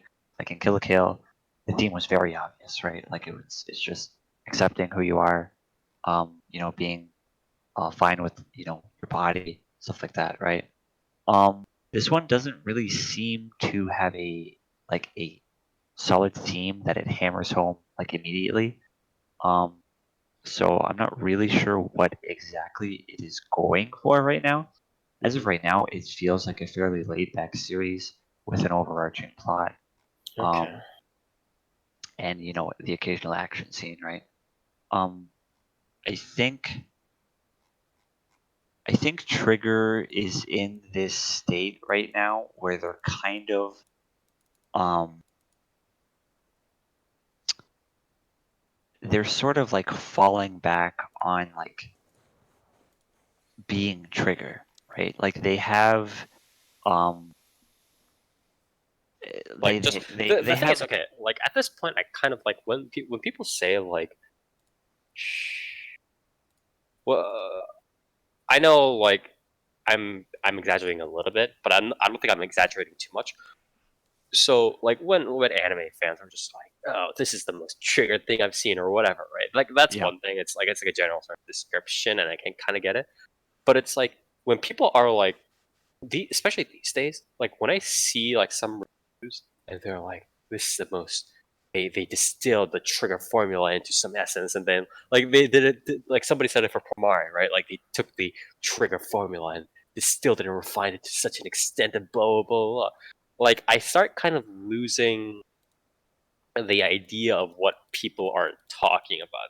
If that makes sense, because it's like from yeah what I kind of think, like when people think of extreme trigger, is like almost like some Gainax shit. Gainax like sunrise, like yeah. I shiny, mean bombastic kind of that's what level. people want from Trigger, Is right? that They what they like mean by like max trigger kind of thing? yeah the people when people say like um oh that's so Trigger, like they want like the climaxes of Gurren Lagann, right? Like where fucking mechs are transforming into bigger mechs that are the size of fucking universes, right? Yeah. Or like two dudes are having a fucking fist fight, and it's like so fucking epic that it goes into black and white and blanks out the screen, right? Mm. But personally, when I say like it's Trigger falling back on Trigger, I feel like for me it's them just doing tropes they've done before. It's stuff like Kill la Kill, character tropes, Mhm. or visual gags, or like just sort Again, of like like the bombastic, right? yeah, I mean Bombastic. like the tone of like general interactions, right? Um, like Trigger has this almost like a mood to its writing, to its animation, that they really don't need to change up for people to be like, yeah, That's Trigger. I can Yeah, just I watch can live this, with right? Like right, this right. is good. I mean, the ending of never forget the ending of Frank's is almost like the exact same as fucking Gurren Lagann. Yeah. But not as Um, good. Oh but yeah, yeah, because like they did it in 3 episodes instead of yeah, 15. but like even when it's not necessarily just the action scenes, right? Like just casual conversations, right? Like Mm-hmm. you can have a character like Ryuko interacting with a character like Luluko, right? And because it's a Trigger show, it feels familiar, even though those characters have literally never interacted with each other, right? But because those are both Trigger characters, and those are both character tropes that Trigger uses common enough for them to just feel familiar, that like Trigger can basically mix and match like their characters in a series, and then it just like works, right? Yeah, And and it also it's has like not. a lot of it's like also sort of the same like powers and stuff like you know what I mean. Other than something like let's say what like a Little Witch Academia or something like that, right? A lot of it's like it's not like they don't. It's not like Kill la Kill is like full like super science fiction or whatever, right? It's not like this is like cyberpunk. It's like they all kind of like drawing from the same sort of Yeah, I don't want I to say mean, genre, but like the same set of like context, at the right? end of the day, someone in the Trigger series is probably gonna have a giant fucking fist that's gonna punch something, and it's probably gonna have like 3 different cuts of the fist punching something, and it's probably gonna explode or make some sort of beams of light, and like it's just going to happen, right? Like it's gonna happen, and Mhm. it'll probably look good, but I feel like I don't know. The setting for this series it felt like unique enough for it to be Trigger's like chance to really break out and do something really really different. But This? yeah, this like I feel like You think so? Because I feel like this is just again, this is like if this was if this was a little bit more like a film, more like a dystopian cyberpunk, I'd be like, all right, let's go with this, all right? That'd be one thing. well, I mean the But promotional art made it look like that, right? Like yeah, no, that's it it's has it not had the right. It's not neon it had really the like neon that, right? colors. It Right. had the big cityscape. Mm-hmm. You know, the premise was like simple enough that it could have gone anywhere. Right. Right. But at the end of the day, it's just like here's basically the city from Kill la Kill, but there's animal people in it now. It's not a school, and they're just doing like shenanigans. Like they're just having weird like buddy cop adventures, Mhm. and you know it doesn't feel unique, right? To me, I feel like that could be fine, but if they didn't fucking open this with her transforming into an animal person and that being a mystery, because I feel like if it was just a buddy cop thing, and even if they were uncovering some minor mystery, like I feel like that would be at least more unique for Trigger. But the Yeah, way this show is but sounding, it just there's sounds like by the end of it, it's going to be, fucking mega corporation ruling the planet is turning people into beasts, but also humans are evil too. it Right. probably will be. It probably, the pharmaceutical corporation is trying to they're trying to like extract the beast gene so they can Full inject it umbrella corp here. into human Full umbrella beings, corporation here. Yeah. right? Yeah. And then they can make like some sort of like soldier, and uh, I'm probably predicting the entire fucking plot right now, Yeah, right? no. Like, Are you and, gonna and make a the remake main of this? the main Like, character the main character is just like an accidental case, and they're trying to hunt her down, right? Like that's probably why the scientist recognized her. Probably why the scientist called up his boss like immediately. full You know, like Sephiroth, but with umbrella corporation. You yeah, know what like this sounds like? Killing Bites. Like if it was just a buddy cop series where there's a Tanuki girl and a wolf guy and they solve crimes together, like it wouldn't necessarily be the most unique thing that Trigger's done, because I'm pretty sure they've done shorts where it's like, cop stuff. Obviously they've done Inferno Cop, which is not necessarily a buddy cop series, but uh Trigger I mean, has just done a more Trigger has done tame, like cop themed stuff, right? With like just a even more tame, I feel like, drama from them, or like not even drama, but like some I mean, just some drama, some comedy, but a more more tame laid for me back, would be yeah, a more laid back, unique. semi-action series. Like it would have been cool, but again, they fall into the trappings of like main character is some sort of like fucking accidental chosen one. She's got, instead of life fibers, she's got beast genes that let her transform her body. And it's, I don't know. It's a Trigger show through and through, right? Like at the end of the day, Well, is uh, that? I mean, it's like even the MC being like the savior is like one thing, because it's like I think it's not that it's good, but it's like a lot of series fall into that crutch. So it's yeah, it's kind not of like, necessarily a but the bad issue thing. is with Trigger, that sort of MC becomes a almost like a black hole where it's like it warps everything in the series to such an. It's not like the MC is like going in to solve the problem. It's like the MC is the alpha and the omega Yeah, in the a lot of MC cases. brings the problem to them, Yeah, exactly. and And then the uses people the key to around the drill, MC, right? Yeah, exactly. yeah, the people around the MC figure out a solution to the problem, Right, and then right, the right. MC goes, "I am the Berserk. solution to the problem." Yeah, exactly, exactly. Oh, it So was me all along. Yeah, yeah, yeah, exactly. I don't know. So So Neer, uh, compared to other wolf boys that you know of, who is the better character? The better character. I Yeah. mean, Ogami Shido isn't really a character outside of being fucking cool. So Sounds probably, pretty cool, bro. Yeah, but he yeah, sounds hard boiled. That's the word, right? Yeah. sure, yeah. so so what do you think about this? I guess the obvious question is, combining this with, I guess, your sort of final thoughts on the series. For now, I guess. What do you think about the future Is of it where this is going? is it better than Beastars or Killing No. Bites or that one with the human that goes to the animal school? A lot of things are better than Killing Bites. I'll say that. Yeah, that's for sure. You even what Zodiac War? What's it called, Spire? A lot of things Juni are better. Tyson, Yeah. Zodiac Wars. There you Yes. go. You But got it right, bro. as for the, I don't know. As for the the future of the series, I feel like I literally just fucking predicted it, right? It's probably going to go down the Trigger rabbit hole, where like, yeah, we're this, fairly laid back series, but here's this villain, and now everything's fucking serious. I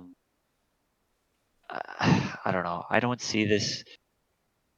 I don't see it deviating that far from anything else Trigger has done outside of like Luluco, right? Mhm. Again, I genuinely think Luluco is the best series Trigger has made. I don't think that's an unpopular opinion either. Even Yeah, better yeah. than what was My Witch Academia? What's it called? Little Witch Yeah, I Little mean, Academia? Witch Academia, Little Witch but Academia is very, I enjoy it, but it's very it's good, too but again, long. it's too long. It drags on like all Yeah, Trigger yeah, series yeah. do. What about Um, Inferno Cop? I love Inferno Cop. I mean, Inferno Cop is Inferno Cop. It has its It is appeal, what but it is. it doesn't It is what doesn't it really is. Yeah. What doesn't go about beyond its appeal, right? Ninja Slayer? Ninja Slayer's bad. Just like, okay, anyways, keep going. Yeah. But I feel like I'm pretty sure I said this in the previews, but this series saving grace, I think this series' best chance is really this series' only hope is that it's a 12 episode series, and that it comes to a conclusion without having to have some sort of like world ending event, right? Yeah. It's Hopefully it doesn't get this like random movie where it suddenly just like tries yeah. to I retcon or want do some weird shit. You know what I mean? I want this series to stay simple, I want this series to, like, it can allude to, some sort of pharmaceutical conspiracy shit if it wants to. Yeah. It can solve it at the end of the day if it wants to, because again, they're doing cop stuff. But I don't need the like main character's beast genes to be some pivotal like story pillar to be like the solution to some sort of world-ending event where every single human being in Japan is going to like invade Anima City and kill every single beast person because haha racism. Right, And exactly. for some reason, the main character is just the solution to it, right? What if Mhm. she's what if she's the cure to the I've beast gene? solved racism. I really don't need this series Racism is to do over. this. I think if this series stays simple, it'll be a really solid series. Other than that, I'm a little disappointed with how this series progressed in terms of visuals. The series started off with a really strong aesthetic. It had a really strong color palette. Um, there was a fight scene in episode 1 and around the episode, or start of episode 2, um, where they use these really strong pinks and reds and these like lightish and dark blues, and it makes this really strong color palette. Uh, After that, they don't use it at all. They literally never use that color palette ever again, even though it's in the promotional art. It's in pretty much all the promotional material. It's in the OP, it's in the ED, but it's not in the series after episode 1 and 2. Wait, so it's just like a normal colored city after that? Yeah, it's just standard like trigger color palette. There are some nice shots with really nice warm colors to them, but they never use that pink and blue palette like ever again. And it's a shame because that's a really cool like palette to use for animation, Right. right?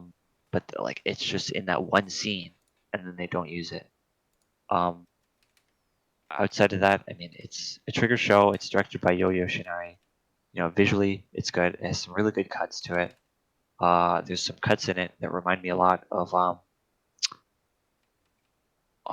what was this? The movie that he did, where there's like dead leaves. It's this movie where there's like a guy with a TV on his head, and it's basically just an hour of like crazy action, and they're shooting shit's exploding. Some of the animation in that really reminded me of that. There's nothing quite in this series that reminds me of like old Gainax, Mm. if you're hoping for something like that. But there's some really good cuts in this series. A lot of it, I'm gonna say unfortunately, but some people like it. A lot of it does fall under the standard trigger animation of really not necessarily stuttery, but like really framey, right? Animation where it's not necessarily smooth, but it does still look good. I I'm still not a fan of the way Trigger really likes doing these like not very detailed still shots that they just hang on as characters talk. They do that quite a bit. But other than that, visually, it's a Trigger show. I think the overall package that I watched for the 4 to 5 episodes, I don't remember how many I watched. I think it was 4. There's 6 out right now. I think it's solid. It has every single setup to fall into every single pitfall that Trigger has ever fallen into. But it could tiptoe around those. I don't know. I have hopes. They're not high hopes, but I do have hopes that this series will be solid at the end of the day. I don't think it will be necessarily impressive. I definitely don't see this series being like the best of really anything of this year. I'm kind of afraid of like, well, I'm because if it's sort of like bombs, because it's like it bombs in a pretty like bad way. Because I feel like people will just blame that on like stuff that's not the plot. You know what I mean? I don't know. I mean, this is if anyone was to fail, it would be as fucked up as it is to say. Hopefully, the solo Trigger project, so people can't blame Trigger's fucking obvious shortcomings on someone else. I mean, the problem is like I was saying earlier, this series is so like standard Trigger that I think a Mhm. lot of Trigger's fans like they will not find fault in this series. Even if there was to be like faults here and there. I mean, Yeah, even if Right. even if the shit that I said like I don't want to see happens in this series, and I mean it probably will, right? Mhm. I don't think Trigger fans are going to find any issue with it. Mhm. I think they'll be like, oh man, that fight scene was fucking epic, right? Mhm. Like I don't really want to put people down, but like Trigger fans are kind of fucking stupid, right? Mhm. They really just look at the shiny colors in front of them and they're like, Mhm. yeah, that was a good series, you know. A lot of Kill la Kill fans they don't think about the fact that you know that series is like fucking 7 different acts when it doesn't need to be. Um, but yeah, I think at the end of the day, this series has a potential to be solid. I don't think it has the potential to be like really good. You know? Okay. Yeah, I can believe that for sure. As long as it kind of keeps its eye, well, not keeps its eye on the prize. That's the wrong phrase to say, but I think they tries need not to to. take too big of a bite. You know what I Yeah, mean? I think they need to watch their step really Yeah, yeah, yeah. with this series. But yeah, hopefully everything turns out kind of, and not to drag this on too much, although this is a pretty big series. But just one last like kind of quick question, although it's a little bit hard for this one to be a little bit too quick, but quick as possible.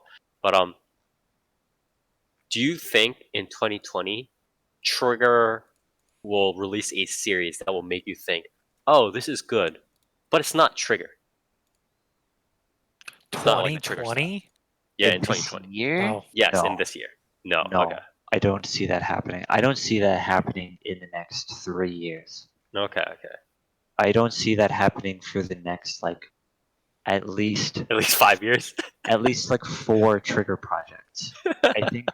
I think they're in a routine right now, and I don't think they're gonna break out of it for a while. Right.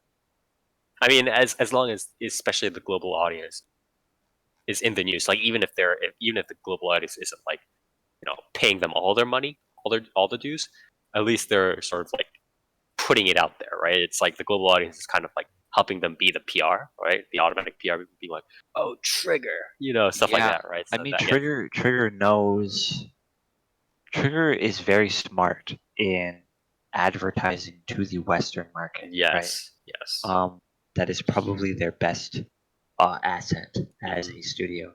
right. So I think pretty much any project they do will be at least relatively successful, right? Um, Trigger's not really the biggest studio in the world, so just having the eye of the Western audience is a massive boon. So I think pretty much any project they do for at least like the next 5 years is probably going to be successful. But whether they break out of their loop within that time frame, I doubt it. Yeah. Again, hopefully, just wonder about your thoughts because we did have that conversation just now. That just like they're selling their style, which is again, it obviously has great perks in terms of like marketing the audience and kind of they can just do the formula, right? If nothing else, right? But Yeah. obviously, it has some limitations in terms of potential creative storytelling, right? So Yeah. it is a little bit unfortunate there, but oh well. Anyways, thank you very much, Neer, for helping to cover a brand new animal. Obviously, one of the bigger names of the season. I'm glad we covered it a little bit early before the entire sort of Tumblr tweet storm comes down raining upon us. Get ready for Beastars versus brand new animal on Netflix. Yes. But Who is the better lead role, Tanuki or Haru? anyways, thank you, Neer. And with that, we'll move on to the news.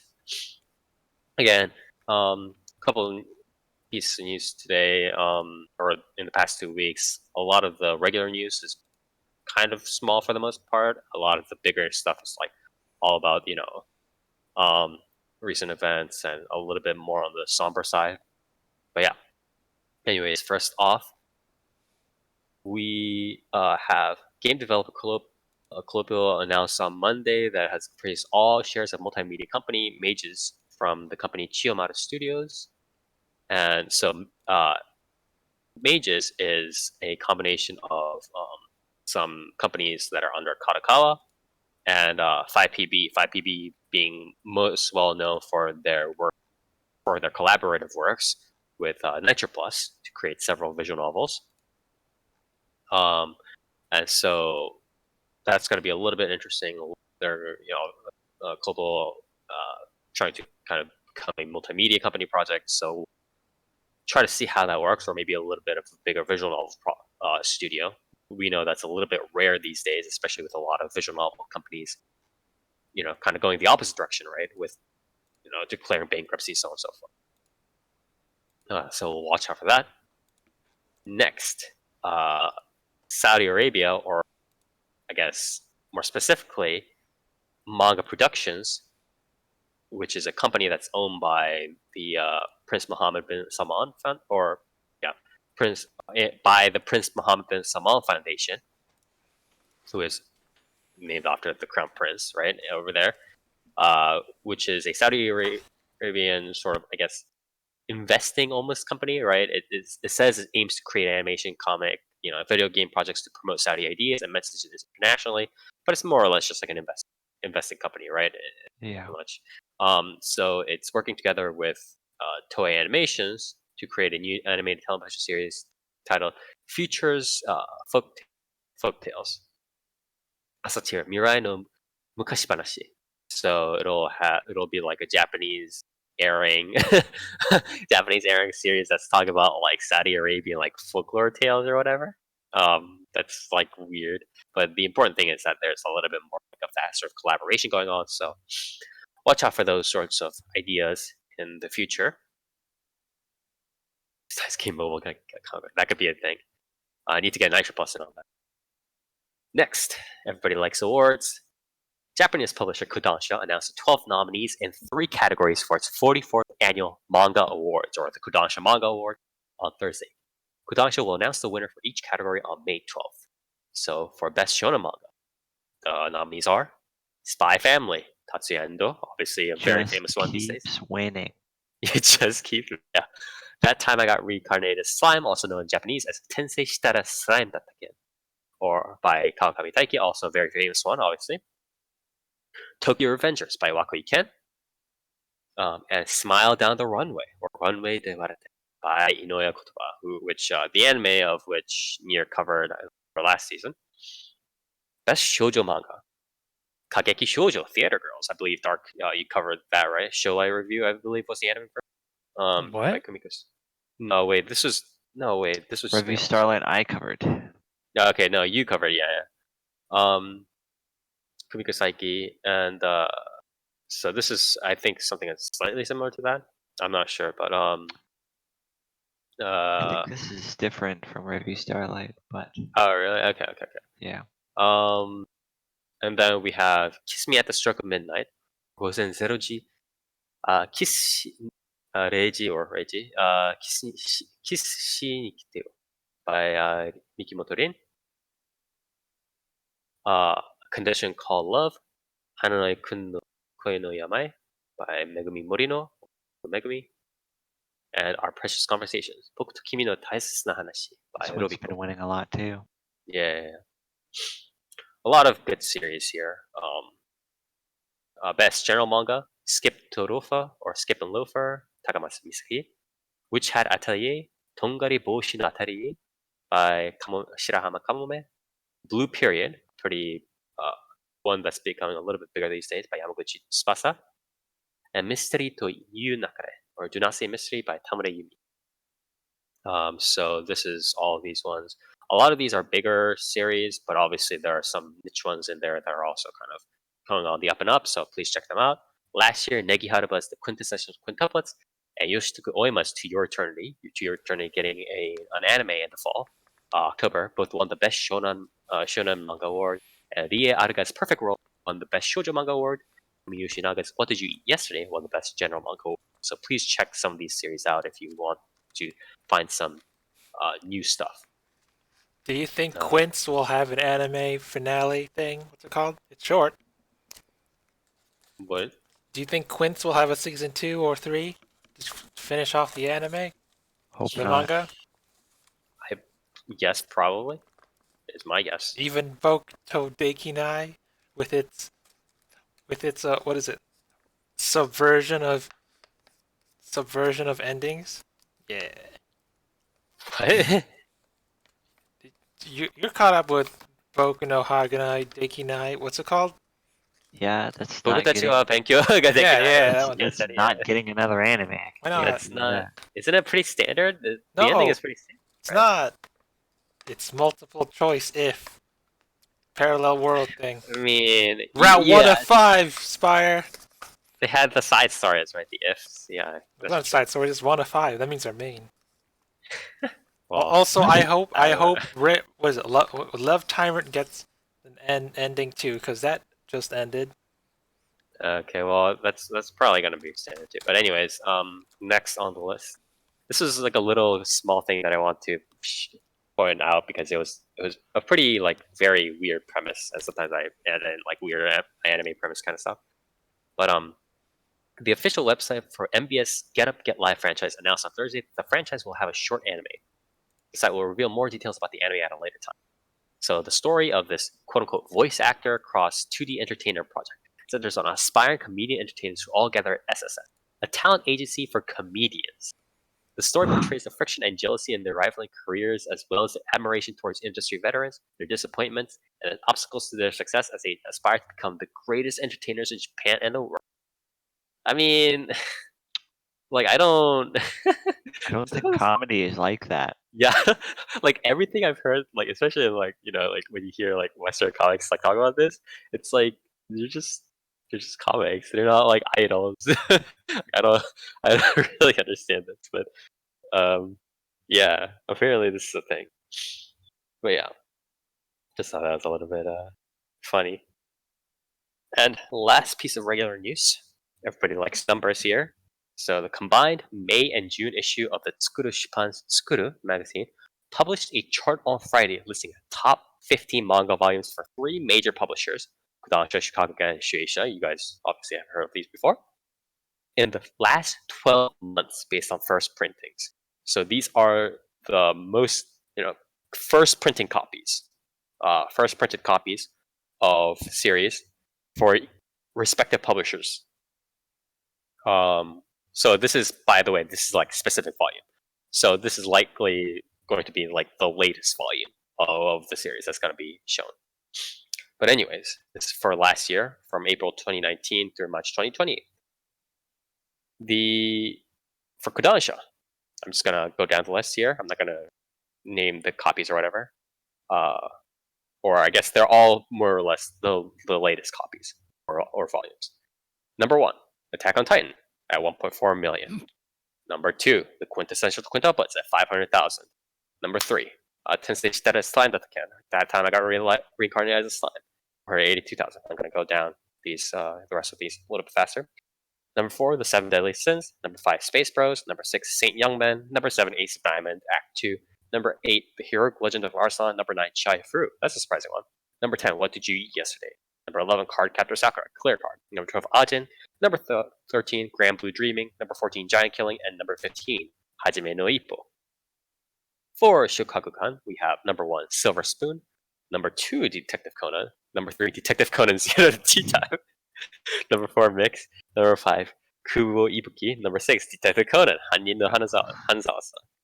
Number 7, Major Second at the same 7, tie for 7 is Teasing Master Takagi-san.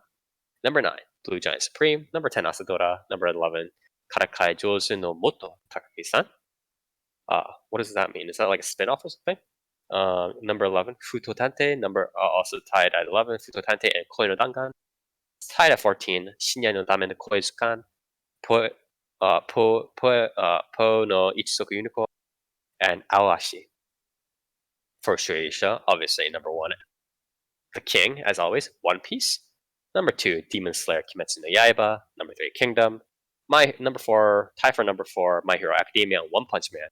Number 6, The Promised Neverland. Number 7, Haikyuu. Number 8, Spy Family, going up there pretty hard. Number 9, Rurouni Kenshin, Hokkaido Arc. Number 10, Dragon Ball Super. Number 11, World Trigger. Number 12, or tie for 12, we have Golden Kamuy, Kaguya-sama, Love is War, and Blue Exorcist. And number 15, Kimi no Todoke Bangai Hen, Unmei no Hito. So yeah. The top ones are somewhat obvious here, but obviously there are like the ones that we mentioned before in like the awards section, for instance, kind of coming up, right? Yeah. Stuff like what did you eat yesterday? I guess from last year. We have stuff like I guess Takagi-san got like 2 things in the top 14, which is top 15, which is pretty surprising. And obviously we also have Spy Family running up there in the list, so pretty popular there. But yeah. That was how it is. Anyways, and with that, we're going to move on to people news, a little bit somber this time around. First, the Kyoto Shimbun newspaper reported on Saturday that 2 people were injured during an accidental fire that started on set at the filming of the live-action series adaptation of the Hoki game franchise. And this is like an Otome game franchise. According to police from Kameoka City in Kyoto Prefecture, the production team for the series were in a nearby forest in Nagao Higashi, Hiedanocho, filming a scene for the series. The production team were burning charcoal and firewood inside a container to generate smoke for the scene, but the container fell over and set fire to nearby weeds. Jesus Christ. And they had to take like 5 hours to extinguish the fire. Please, hopefully you'll have a speedy recovery of the 2 that were injured, but unfortunate that it did create that sort of accident during that, trying to make that scene. Next, podcast production company Pocket Universe Productions announced on Tuesday that voice actor Willem Dufris or Bill Dufris passed away due to cancer.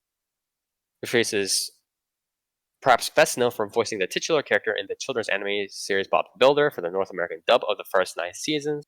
In anime, Dufris voiced the character Lupin III and the manga UK dubs of Lupin III, Bye Bye, Lady Liberty, and Lupin III, The Mystery of Mamo, as well as other roles for Angel Cop, Pat Labor, Appleseed, New Dominion, Tink Police, and Venus Wars, so on and so forth. Please wish his family and friends condolences. Sankichiro Kusube, the honorary chairperson of animation production company Shine Animation, passed away on March 20th at the age of 82. So, Shine Animation, the company behind Crayon-Shinchan, Doraemon, so on and so forth. Kusube himself played a major role in the production of the 1979 Doraemon anime. Please wish his family and friends condolences. This is a big one. Voice actor Hiroshi Masoka, or Masoka Hiroshi, passed away due to rectal cancer on Saturday, March 21st at the age of 83. So, Masoka was born in Saitama Prefecture in 1936. He was best known for his roles as second Masoka voice actor in Sasai-san and Jam Oji-san in Soreiki Anpanman. So, pretty, especially Jam Oji-san in Anpanman is a pretty major role in that series. Masoka, he started in the late 70s, and he kind of kept playing in these roles until succeeded by Hideyuki Tanaka and Koichi Yamadera. He played some other roles in stuff like Cyborg 009, 009, Dragon Ball Z, so on and so forth. Please wish him, his friends and family, condolences. Next, skip here. So Mages announced the official website for the singer Asuka on Friday. That Asuka will take around a month-long hiatus from her singing work in order to recuperate from vocal cord polyp removal surgery. She'll start her hiatus on April 21st. So she did, the endings for Occulting 9 anime, and then she did theme songs for stuff like Centaur's Life, Naomi no Centaur, or Centaur no Naomi, I believe was the Japanese title, right? Yudu Camp, or Layback Camp, Island, A Girl Who Just Lived at the Bound of this World, and the more recent Room Camp. So again, please wish her a successful surgery as well as a speedy recovery. A couple of stuff to talk about, what the outbreak the current global pandemic has caused. Just gonna roll through these. Animazement, which is like a North Carolina convention, has been suspended. Avex, Sony Music, and Kojima production employees have been diagnosed with the disease, so they're kind of on an upper over there. Although Japan has finally kind of been on an upper in general. Japan has been kind of locking down everything. Famous Japanese entertainer and comedian Ken Shimura passed away due to the virus. And again, sort of a lot of Japanese people have been in mourning because of that. Pokemon Go is apparently offering raids from at home while people are kind of quarantined. Thank God. A lot of magazines and anime are kind of going on hiatus. And obviously, a lot of famous people have been diagnosed. So, people in Ryo Komiya and a lot of sort of other sort of directors, writers, so on and so forth.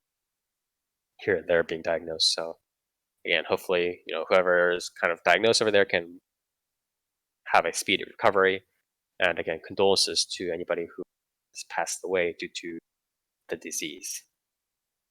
And with that, we are done with the news, and we are to go to our shoutouts and callouts. Everybody gets one shoutout and one callout each. The shoutout is anything that they, feel very happy about.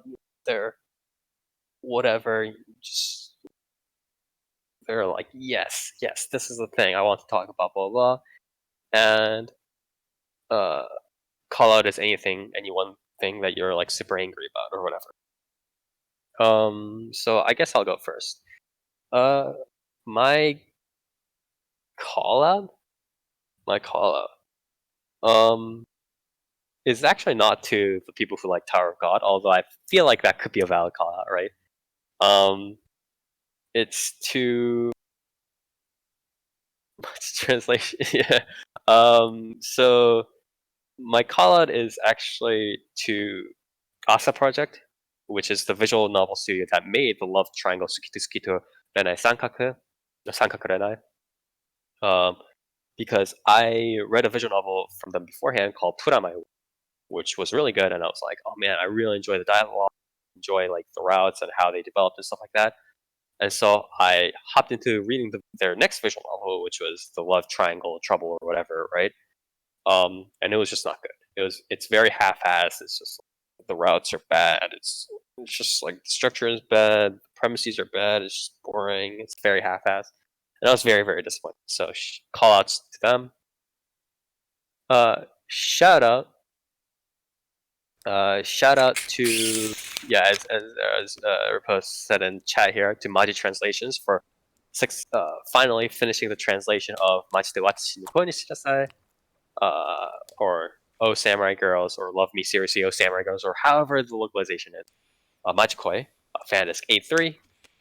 I gotta fucking get on that. I gotta read that, whatever.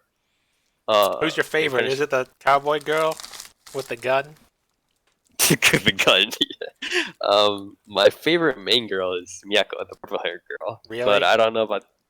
Yikes. Yikes. I hate all of you. But anyways, so Not even picking someone from finishing. Ryozan Paku? Really? What the but yeah, congratulations to them on finishing it, and blasting through that soon. I'll also be probably blasting through be some other visual novels soon, but depends on how things unfold in the next couple of weeks, excuse me, real life, and obviously all this other stuff. Next, Neer. Shoutouts and callouts, please. Ha ha ha ha ha. I don't know, man. Fucking shit. Everything kind of sucks now, bro. Near House Canada, I heard there was something up with Canada recently. What was it? Yeah, I heard you guys got like a pandemic or something. What's that all Yeah, it's about?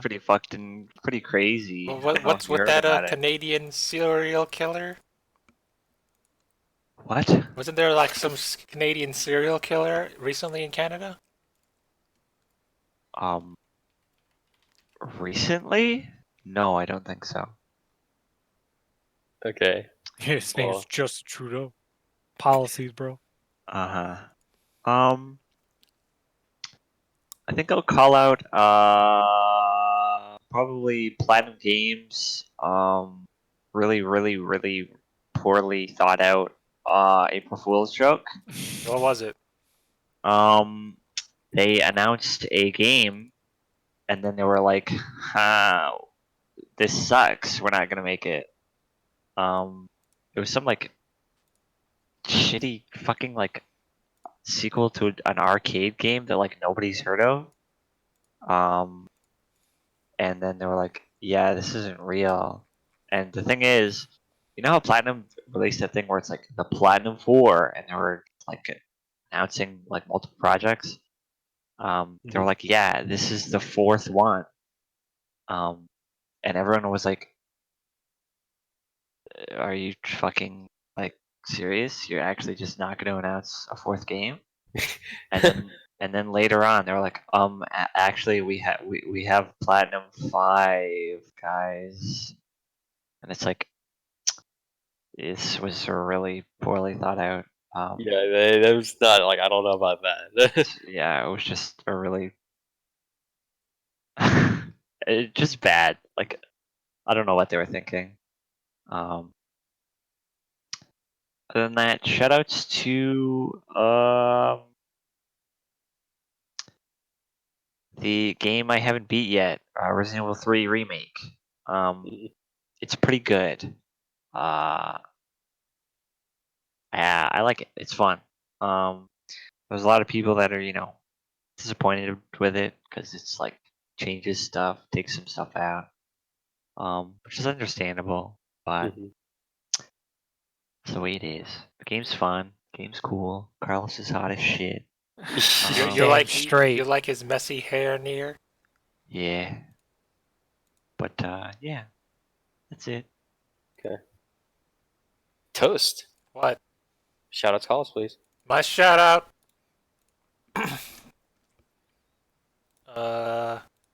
My shout out is to Asanagi. He drew a pretty good Bremerton, and I was like, that's neat. Okay. That's all I got. Your call out? Oh, your call out. My call out.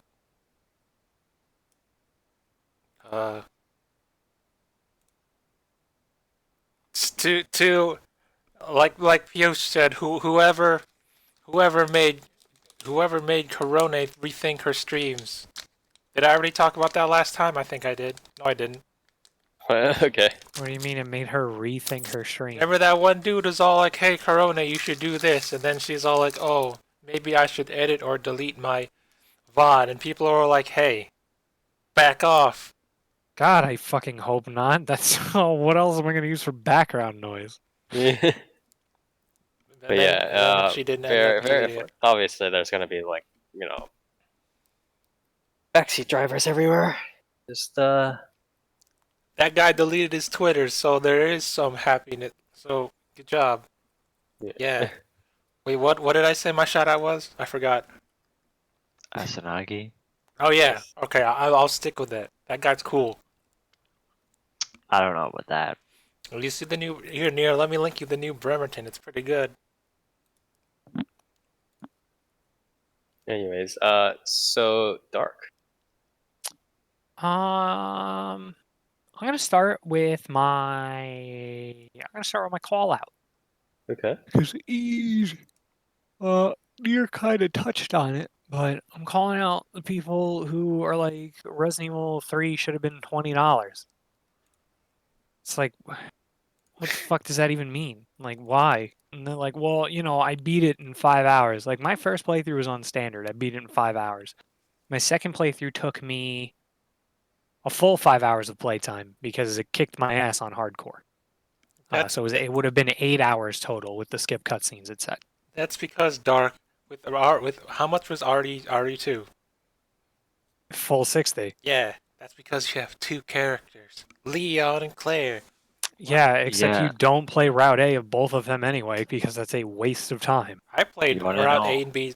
I got 4 playthroughs. I mean, Route A and B, yeah, but Route A for Claire, from what I understand, is no different from Leon's, really. I mean, Route Other than A, you Route A fucking for have Claire's story, so you may as well yeah, do that Route A B. for Claire is the same as Route B for Claire. It's the same story. Like, people are like, "Whoa, RE2 had so much content," but like, it really didn't. You know, it's two campaigns, sure, but those campaigns are also like if you know what you're doing, they're an hour long. So How long was your first playthrough of RE? Mine was 10 and 8 for of Claire. RE2, Yeah.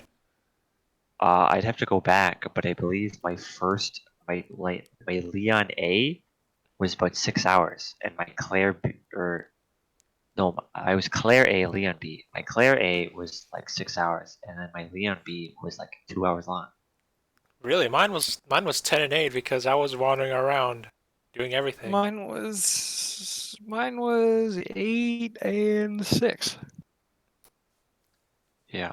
Maybe Well, I like, just read more stuff than you guys. I don't know. I just don't understand why people are just like, yeah, this should have been $20. Like, not really, because you have I mean, if you play it on hardcore mode for the first time, like, I imagine it's going to take you like 8 to 10 hours or something with cutscenes included.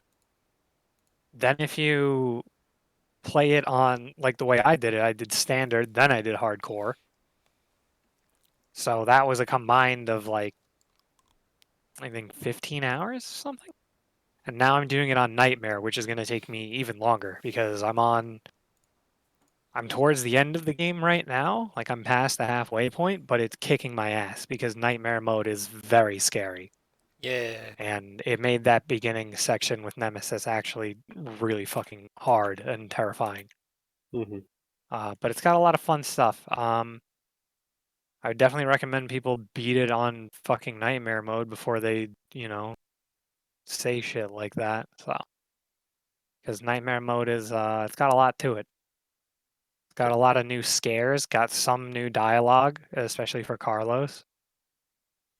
Because there's just new areas that are opened up, I believe, and new things that happen. And not like anything crazy, but there'll be like, without saying any spoilers, there's new like, there's enemies in new locations and stuff, and that leads to a couple new lines and everything.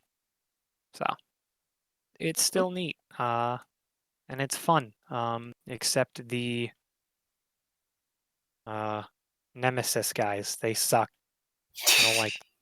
The tentacle heads. Yeah, they're fucking pain in the ass. Yeah, Yeah. it's even more fun than tentacle heads. Pale head tentacle heads. Nice. What are the ones with the weird mouths called? What do you mean, weird With mouths? the sucker, what are the sucker head things called? Again? Those are the tentacle heads, right? I The- don't the know one- exactly the what one they're where- called, but those the are the one ones where- that Nemesis makes. There's the ones that like they gently suck on Jill's head before she Yeah, pulls them off. How does that even do damage? because they fucking like take over her Because- body, bro. Not Yeah, yet. it's like a fucking brain parasite. It's like a Dead Space enemy. Yeah, but they got smooth mouths. They don't like bite down and like no blood is drawn. How does that deal damage? Unless it's a, they should make it a one-hit kill enemy like the plants from RE2. They're not sh- quite. They don't should need to do do that. that because the hunters are bad enough. Yeah, hunters with their one-hit kills. Yeah. Yeah, it's fucking There annoying. were no hunters in RE2, right? Just No. In lickers. RE2, no. RE2 is only zombies and Mr. X and Birkin. And lickers. Licorice. And plants. Oh yeah, and lickers and plant guys. Yeah, there's no Who would hunters. win in a fight, a licker or a hunter? Definitely a hunter. A Lickers don't have one hit kills, bro. lickers are what? They're like the Super Saiyan 2 of zombie forms, right? They're the apex predator. Because Yeah, it goes regular zombie, crimson head, then licker. they're the apex predator that fucking for some reason is blind yet can get disoriented by a fucking flash grenade. Because they're too It's big because it's brain. loud as shit, dude. Yeah, that sound. Either way, What's your I shout think out? regular hunters are cooler. I don't know. Shout out to fucking. You know what? I'm gonna say shout out to Wowhead and really change it up. That is a World of Warcraft like almost wiki site that compiles everything and like does like featured bonus content thing, new content. It's just basically like the one-stop place essentially Okay. for World of Warcraft news. And they recently did something that pissed me off a lot at first, but the more I think about it, the more I'm like, yeah, you know what? No, this is actually just kind of a dig at Blizzard. Where they teased on April Fool's Day, they released a shitload of stuff that was 8.3.5. And 8.3.5 was a long time ago confirmed to not be happening by Blizzard. Okay. Because, why would we get content? And then, so they teased it, and they were like, okay, 8.3.5. Here's like amulets, Sylvanas' bow, and Anduin's sword, which is like a very notable sword in Warcraft, where it's this bigger sword that splits into two like regular one-hander swords. And they had like an animation set where a warrior could split them into two and have a one-hander animation set if they're the arms warrior that uses, the two-hander, or the other warrior that uses two-handers. And I was like, wow, that's awesome. And then I realized, oh wait, it's fucking April Fool's Day. But then I'm just kind of like, yeah, like why the fuck isn't like this kind of shit in the game? Like what the fuck? Like why don't we have this yet? So the more I think about it, the more I'm just like, yeah, this is kind of just in a way shitting on Blizzard for not having a fucking patch that should be there. Right. Okay. So thank you for your shout out and call out. And with that, we are finally done with this podcast. A pretty hefty one, considering that again a lot of our series was a little bit on the It's lighter that side. trigger magic once again. Yeah, definitely the trigger magic coming in handy here. But yeah, Trigger will save anime just like they saved it 2 years ago. however, Darling in the whenever they Franxx. release a series, yes. But yes, so we'll be going into a little bit more the hefty series, in the upcoming days. Again, we're gonna have to cover, maybe surprising series here and there, a series that you guys might think we should cover a little bit later. But for the sake of coverage, we do have to cover some series a little bit earlier than others. Anyways, but yeah, if you like what we do, please follow us on here at twitch.tv/4PlayerAnimecast, again with a numeral 4, where we are podcast live every other Saturday at 10 p.m. Eastern Standard Time here on stream. We record and clip our VOD so you can view it later, obviously. And we also have that same VOD on YouTube for your viewing pleasure. So view us on there. Check us on our social media, Facebook page, as well as on Twitter at 4PPAnimecast for all the updates for when we broadcast on what we're talking about. And yeah, we'll see you next time.